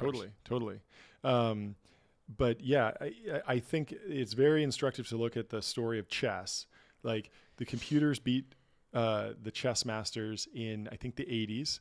For a while, there was a hybrid centaur chess phase. Are you familiar with this? Where essentially no human could beat a computer one-on-one, but a human playing with a computer could beat the computer. Consistently? Yes, consistently, because the computer would recommend a bunch of things and the human could use like their intuition Neuralink bull case to pick the right thing from the set, and the computer was just augmenting the human. And that was Centaur chess was dominant for I think like the 90s. I'm not exactly sure. But then at a certain point, the AI got so good that no human, even playing alongside a computer, can beat a computer. Like computers are always worse. The human will only make it worse.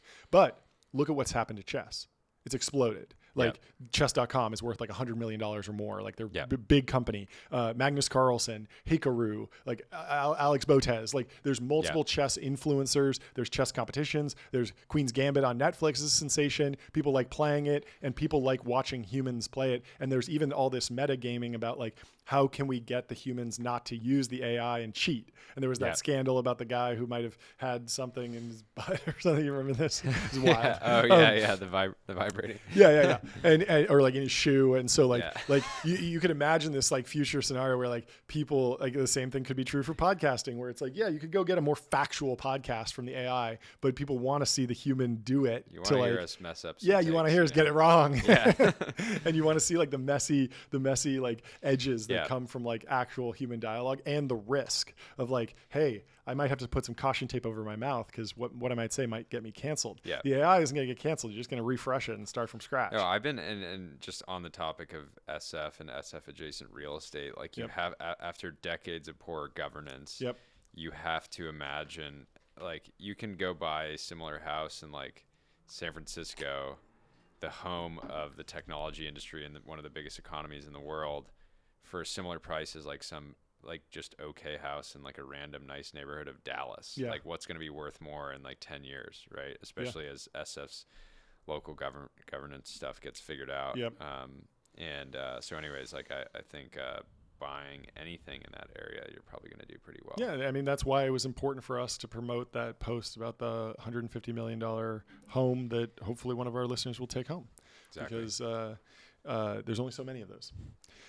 Sawyer Merritt says, SpaceX president and COO Gwen Shotwell on the company having $22 billion in government contracts. We earned that. We bid it. We were the lowest price, best bidder. We won and we execute. It's not a bad thing to serve the United States government with great capability and products. What a badass quote.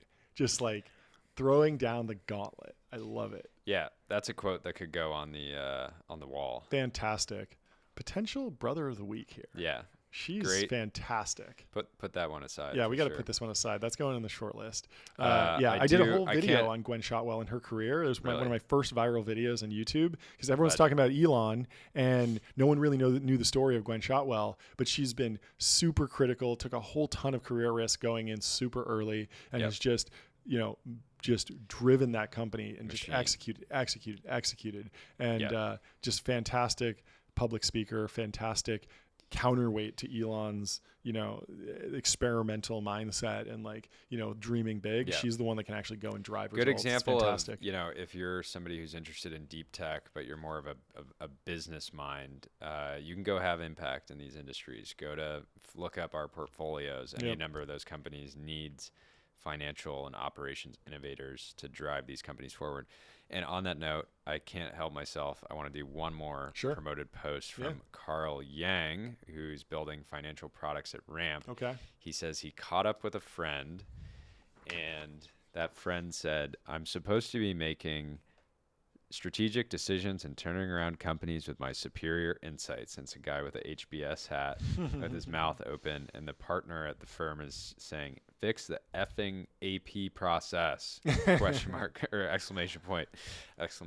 And a lot of PE is just going in and you're not going to create a tremendous amount of value by getting rid of the fax machines and the sort of taking payments and checks and stuff like that, but you can have a pretty big impact. And Ramp is a fantastic way to do that. I understand that they are fairly dominant with a lot of the larger PE firms for good reason. They bring it in. So just built into their process now. So it's very sharp. Thank you to Carl for innovating in one of the most important sectors of our economy. And happy to promote Ramp at any time. Tell them the Technology Brothers sent you if you onboard. AJA Cortez says, my father went back to college when he was 40, graduated medical school at 47, and has been now a doctor going on 20 years. I didn't realize it at the time, but it made a deep impression that a man can reinvent himself at any time. Age is a non-factor. And that with consistency, effort, discipline, you can do whatever you want. I had no idea people considered age to be a factor at all in a man slowing down until I was in my 20s. I was never raised to think that way. That's a fantastic post. That's very inspiring. And that's true. Yeah. I mean, we see this with entrepreneurs, if you're going too. into work and you feel like your work is at the KMS building, or if you ever feel like you need to have a blanket on at work because you're so miserable, and you feel sick, get out of there. Reinvent yourself. Yourself. I think this honestly, like, what's funny is, do you remember being in college and like the oldest guy in the room was always like in the military, and, like graduated? Yeah. And it's very normalized to like go in the military, do that for 10 years, come out, and then just like have a totally new career, different. right? It's not like you're like, school, I only know how to shoot a gun. I'm just going to do this. Just not. If you only do the things that you know how to do, you'll be sweeping floors your whole life, right? Yeah. So, go reinvent yourself. Make like big moves into different industries. And there's so many great stories. We've seen that dude who was a Navy SEAL, then a doctor at Harvard, and then a astronaut. Yeah. And it's just like, and he's like an Asian dude, and the meme is like he must have like the only Asian dude with like parents who are proud of him or something. He did the thing and like satisfied all of their expectations. I love that. It's such a so funny good. one. But yeah, just crush and go. Just crush. Yeah, you can just do things. You can just do things. Oh, this is a great one from Ben Miles. He asks us, do we have any favorite deal toys? This one is cool, from Ginkgo Bioworks. And I actually met the Ginkgo Bioworks guys back in like 2013 in an office in Boston. And you invested, right? I did not. I had no money to my name, so it was miserable. But I have an interesting fundraising story. If I could go back in time, my investment strategy would just be to like give John Coogan $100 million in 2012. Well, Senra calls me the Forrest Gump of tech, because I've been like, oh yeah, I was in the same YC batch as Coinbase. Oh yeah, I was like hanging out with the Ginkgo Bioworks guys at this one time. Oh yeah, I was like met this dude at the random time, and it's just like all these like sliding doors moments in Silicon Valley. But Ginkgo Bioworks, it was fascinating. I met with the founding team. We were thinking about working on with them, and we'd raised something like $1 million or $1.5 million for Soylent. And they were like, okay, like, you're the first company, we were a YC company, you're the first company that's in like bio or food or anything that's not software that's being taken seriously by VCs. Like, and the founder literally told me is, what we'd really love for you to do is go and raise a massive like $20 million round, because that would just like be a massive signal to the market that like this is an investable category. And I was like, that's funny. Like, we'll never do that. And then like 6 months later, we raised a $20 million round. Boom. And then immediately after, Ginkgo started raising really big rounds too. There you go. And their business was ripping. And then they went public. And now, the CTO of Palantir is actually on their board, Shyam Sankar. And it's just a very interesting company. If you don't know what they do, they manufacture things for fragrances, but they do a lot of like chemical and bioengineering. It's a very cool lab. Even when I saw it in 2013, they had all these robots moving around like pipetting things. Yeah. So not a robotics company, but they were leveraging robotics and automation, and they built a bunch of software to automate testing. So, you need to test like 10 different titrations of one chemical by 10 different titrations of a different chemical. You mix that, creates 100 different variations. You could just have a PhD student just sitting there doing it. That sucks. That's what they do in every lab in America, like all the universities, even Caltech. But they had just automated all that, so they were able to iterate through all these experiments like much faster. And I think they wound up creating a bunch of like basically industrial chemicals that they could go and sell. But I actually like this starting point as an inspiration for some of our own deal toys. Of like, imagine a microphone in glass. Well, I mean, if you're not familiar, every week we do the Brother of the Week. We award someone who exemplifies what it means to be a technology brother, a student of capitalism, a capital allocator, etc. And at the end of the year, we'll be sending out deal toys to commemorate each Brother of the Week. And so we want to do something that captures the fact that, not only are they a student of capitalism, but they're also a great poster. Yep. Because you can't do win, as we saw with Mark Cuban. he was Brother of the Week, but he left X. He's no longer a poster, so we had to rescind leagues. the award. Yeah. So he won't be getting a deal toy. But send in your thoughts. Let us know, what do you think our Brother of the Week deal toy should look like? I'm thinking something with an X in there, something with some dollar signs, something to represent technology, capital, brotherhood.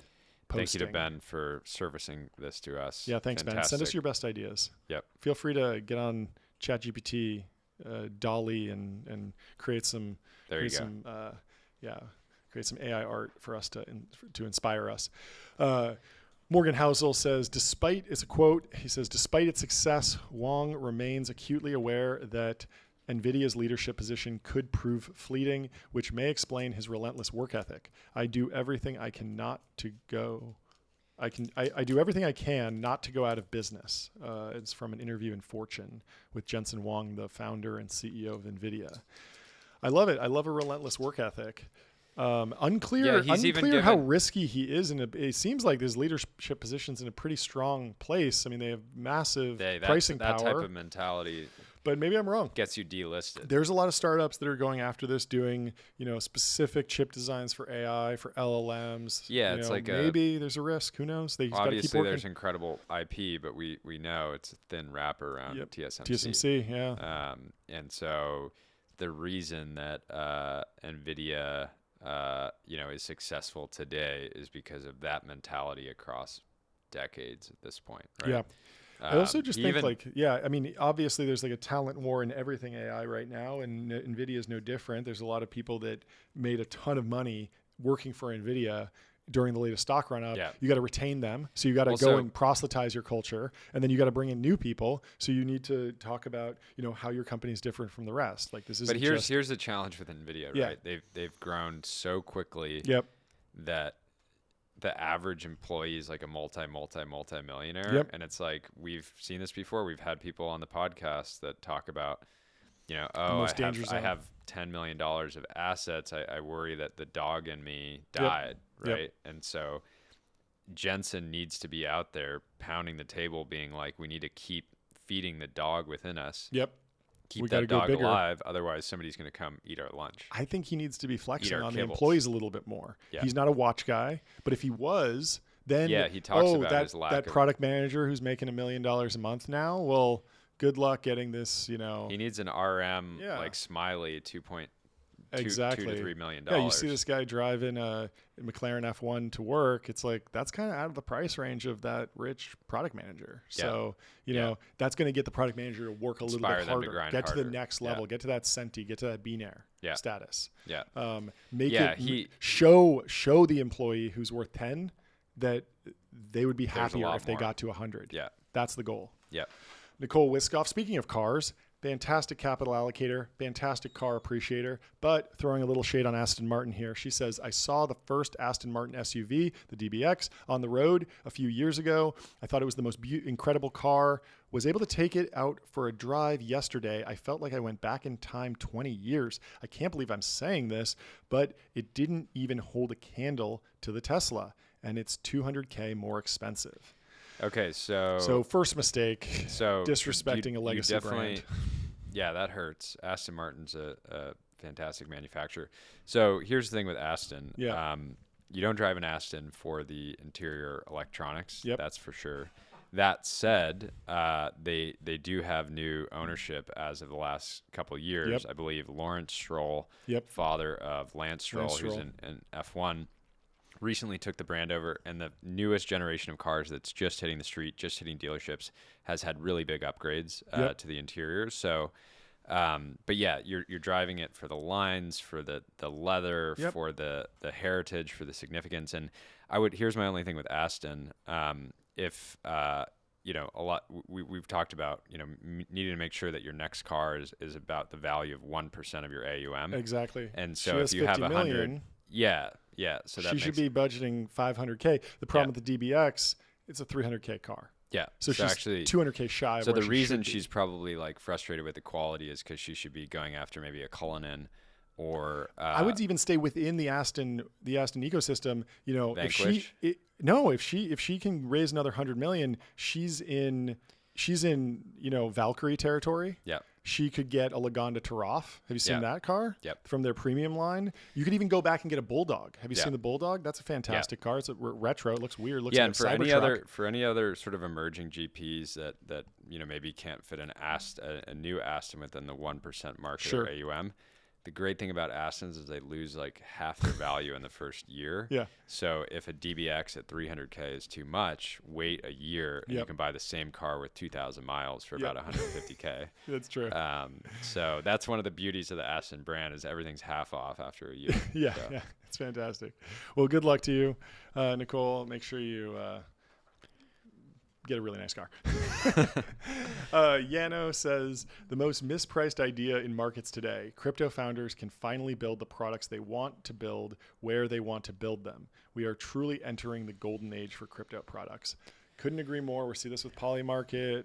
And a huge catalyst of that is the Bridge acquisition. Yeah, it wasn't, I think, until there hasn't, is that the only or one of a handful of like $1 billion crypto M&A that wasn't a token, it wasn't like somebody launching a token. Yeah, it was a little bit more of a classic, product acquisition, almost a B2B SaaS company. You can model it that way. And so it but became there's also to a strategic acquirer. You didn't need to live off in like crypto bazaar land, international, whatever. It's like, and we could make a San Francisco company. We could make a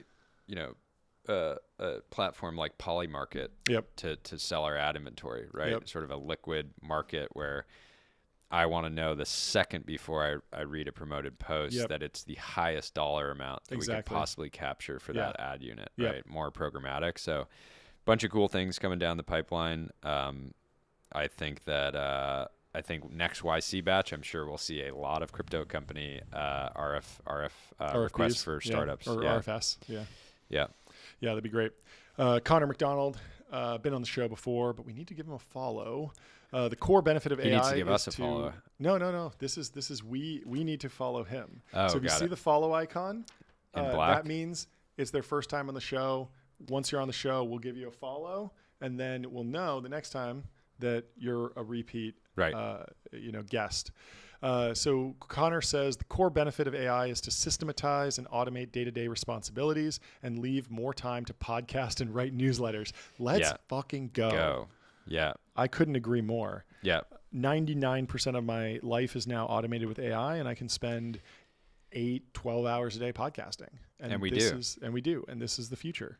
And I hope everyone joins us. And I think that, a lot of this episode, the early part of this episode was talking about, Ozempic and the trends there. And one of the really positive externalities with people being on Ozempic, doing less degenerate sports betting and, spending money on Doritos, they'll have more money. They'll probably have more cards in their wallet. And so I think Ridge will be a big beneficiary of that because people might have so much cash on them that they might need multiple wallets.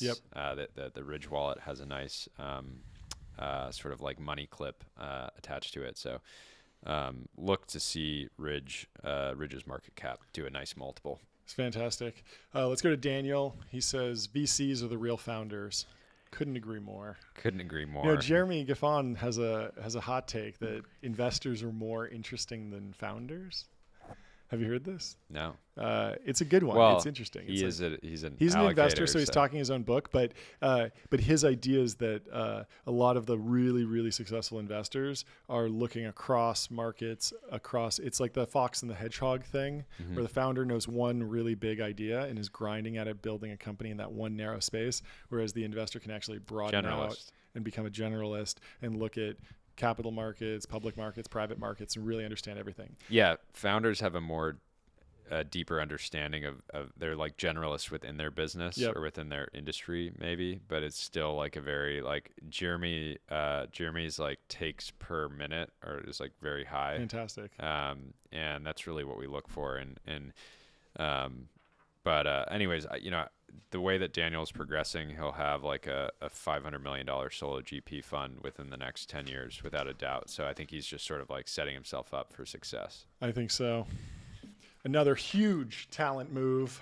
Francois Cholet is out at Google, entering free agency. He's going to start a new company. One of the GOAT programmers at Google put up a massive couple years there on the team, built a a product called Keros, was deeply involved in machine learning, and also had a great star appearance, great performance on the Dwarkesh Patel podcast, and is also involved in a very interesting AI benchmark that no LLM has been able to defeat yet.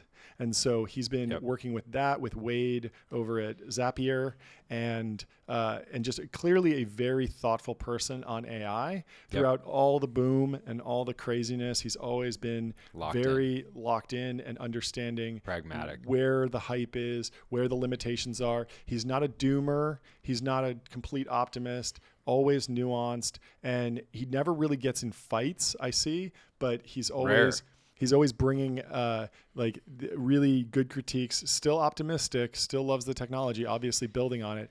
So great to see that he's out starting a new company with a friend. I wonder who it is. We'll certainly cover it here. And I have a feeling we're going to be ringing the size gong when this guy raises. For this guy. I mean, this is a big move. This is an all-time all a lot league of player.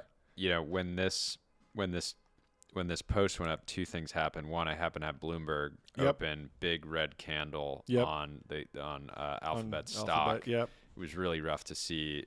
Recovered, but not completely. And then two, VCs around the country called up their the phones were ringing off the hook. Even NetJets was getting more calls than usual, but a lot of Gulfstream sort of like took off in unison and sort of descended. Hoping to get some FaceTime with him because a big round is coming. Yeah. I mean, let's just review his career for a little bit. I mean, he built Keros, powers ML solutions that countless companies touch. It powers your recommendations on YouTube, Netflix, Spotify, the fraud filtering of your credit card transactions, Waymo cars that drive you around San Francisco. This guy's a beast, one of the greatest to ever do it, and we're excited to see where you take it next. Let's go to Zach. Says, update, I hit $1 million in MRR, still not sleeping in. And he says, he's quote tweeting himself from almost 10 months ago, been losing sleep to the grind, purely running on the urge to be financially free. After I hit 100K MRR in high school, then I'll start sleeping in. What a beast. He's still in high school? I don't know. Maybe he is. Yeah. I mean, it sounds like he's still in high school. Animal. Future, just getting started. Started. Future brother of the week potentially. Future first round draft pick potentially by the Holy Trinity VC firms. I could see big dollars going into this. Absolutely. Big contract sign. Yeah, it's really about the attitude. Right? Yeah. And if you're not sleep deprived right now, just understand that money doesn't sleep either. Yep, so. That's true. Yeah. Let's go to Eigenrobot. He says, he's quote tweeting The Ball is Orange, who says, a lot of lives would be incredibly different if this existed, and it's the United States high-speed rail system. And he says, no, they wouldn't. People would still take the plane or drive. Your lives suck primarily because of the circumstances of your births and the choices you have made in this life. A redundant passenger train system would not meaningfully affect the magnitude of your suffering. I couldn't agree more. I thank God every single day that America industrialized largely after the invention of the automobile so that we don't need a bunch of slow, inflexible trains cluttering up our country. It's meaningless. And to all the train people out there, stop coping. We have planes and cars and they go everywhere, and we don't need trains. And in fact, America does have a fantastic rail system. We just use it for freight. Because America is a lot bigger than France to Germany. Like France to Germany is like the equivalent of, Boston to New York. Like we just don't. And you know what? We do have high-speed rail between Boston and New York. It's the Acela. It actually works pretty well. Go right on that. But no one wants to ride from Chicago to LA on a train. Even if you're going 200 miles an hour, that's like a 14-hour, 18-hour. Yeah, my little brother's actually loves the train because he's a train guy, likes to just take in the view and relax. But I always laugh because I'm like, you're paying more. You're sitting in a uncomfortable seat. You're spending the night in this little tube, and you could have spent $200 less and gotten there in 4 hours. Your time's worth a lot more. I actually do have one nice thing to say about trains. Fantastic for monk mode. When I was living in Sunnyvale doing YC and I was dead broke, I had to go from Pasadena to Sunnyvale, and I went by train. And it took me all day. Like 6 a.m., I walk to a local metro rail station, take that to downtown. Then downtown, I get a bus transfer out to Bakersfield. Yeah. Then a train through the Central Valley, which was actually beautiful and fantastic. Nice. And I was able to sit there, no Wi-Fi, nothing. Basket. I was able just to read this book on actually language models. It was very, very weird, but it was about natural language processing, which was kind of like the precursor AI system. Fascinating. Like the algorithms are like human intelligible essentially still. It's not just like crazy tensors and stuff. Like you can just understand intellectually how it works. And then another bus when you get to, Oakland essentially to the Caltrain and then walk from the Caltrain to Sunnyvale. Took forever, but the monk mode was fantastic. And being able to get on a train and just watch the countryside go by and actually see how beautiful America is and how much space we have to build is very, very inspiring. So trains, we like to hate, but somewhat underrated. Let's go to Dylan Field, founder of Figma. He says, this week, all eyes should be on Trump's pick for Treasury Secretary. This appointment is a preview of what we will see over the next 4 years on topics spanning global tariffs, tax policy, the price of Bitcoin, China, and more. Of course, there's a lot of drama. And he writes a thread. I love that he's weighing in on this. This is so great. Yeah. Like, there is a world where Dylan is just talking about design. I really only want to see threads from people that are post-economic, right? So if you're not a binaire, don't write threads. I agree. If you are a binaire, write more threads. Yeah. Right? X should actually have a functionality for that where where it links with your bank account. Proof of funds. And I can say, or your Carta. Or your Carta. Or your Carta. Yeah. Your paper wealth as well. And then I can just say, hey, today X, I only want to see content from Centis.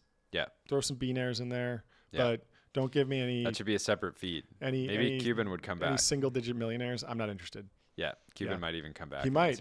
It would be a big boost to him. Yeah. Elon kind of has the boost where all of his posts kind of get promoted. No one really knows exactly if it's hard-coded or not, or he's just posting bangers. But we need that for all centis and billionaires. Yeah, for sure. So. Shout out to Dylan. I'm excited. I'm going to keep an eye on it. I don't know, has the Treasury Secretary been teased or leaked or announced there's yet? There's a couple people that are out. That are in the running. But we don't talk about politics here, so we're not going to cover it. That's the show. But that's the show. I think we should ring the size gong one last time just to commemorate the end of the show. Thanks for watching. Subscribe. Give us 5 stars. Repost everything. Send our clips to your friends. Create a TB Clips. Yes. Channels on Instagram and all those other things and get to 1 million of MRR. Yes. We'll feature you on the show. Thank you. And send us your ideas for deal toys. Thank you.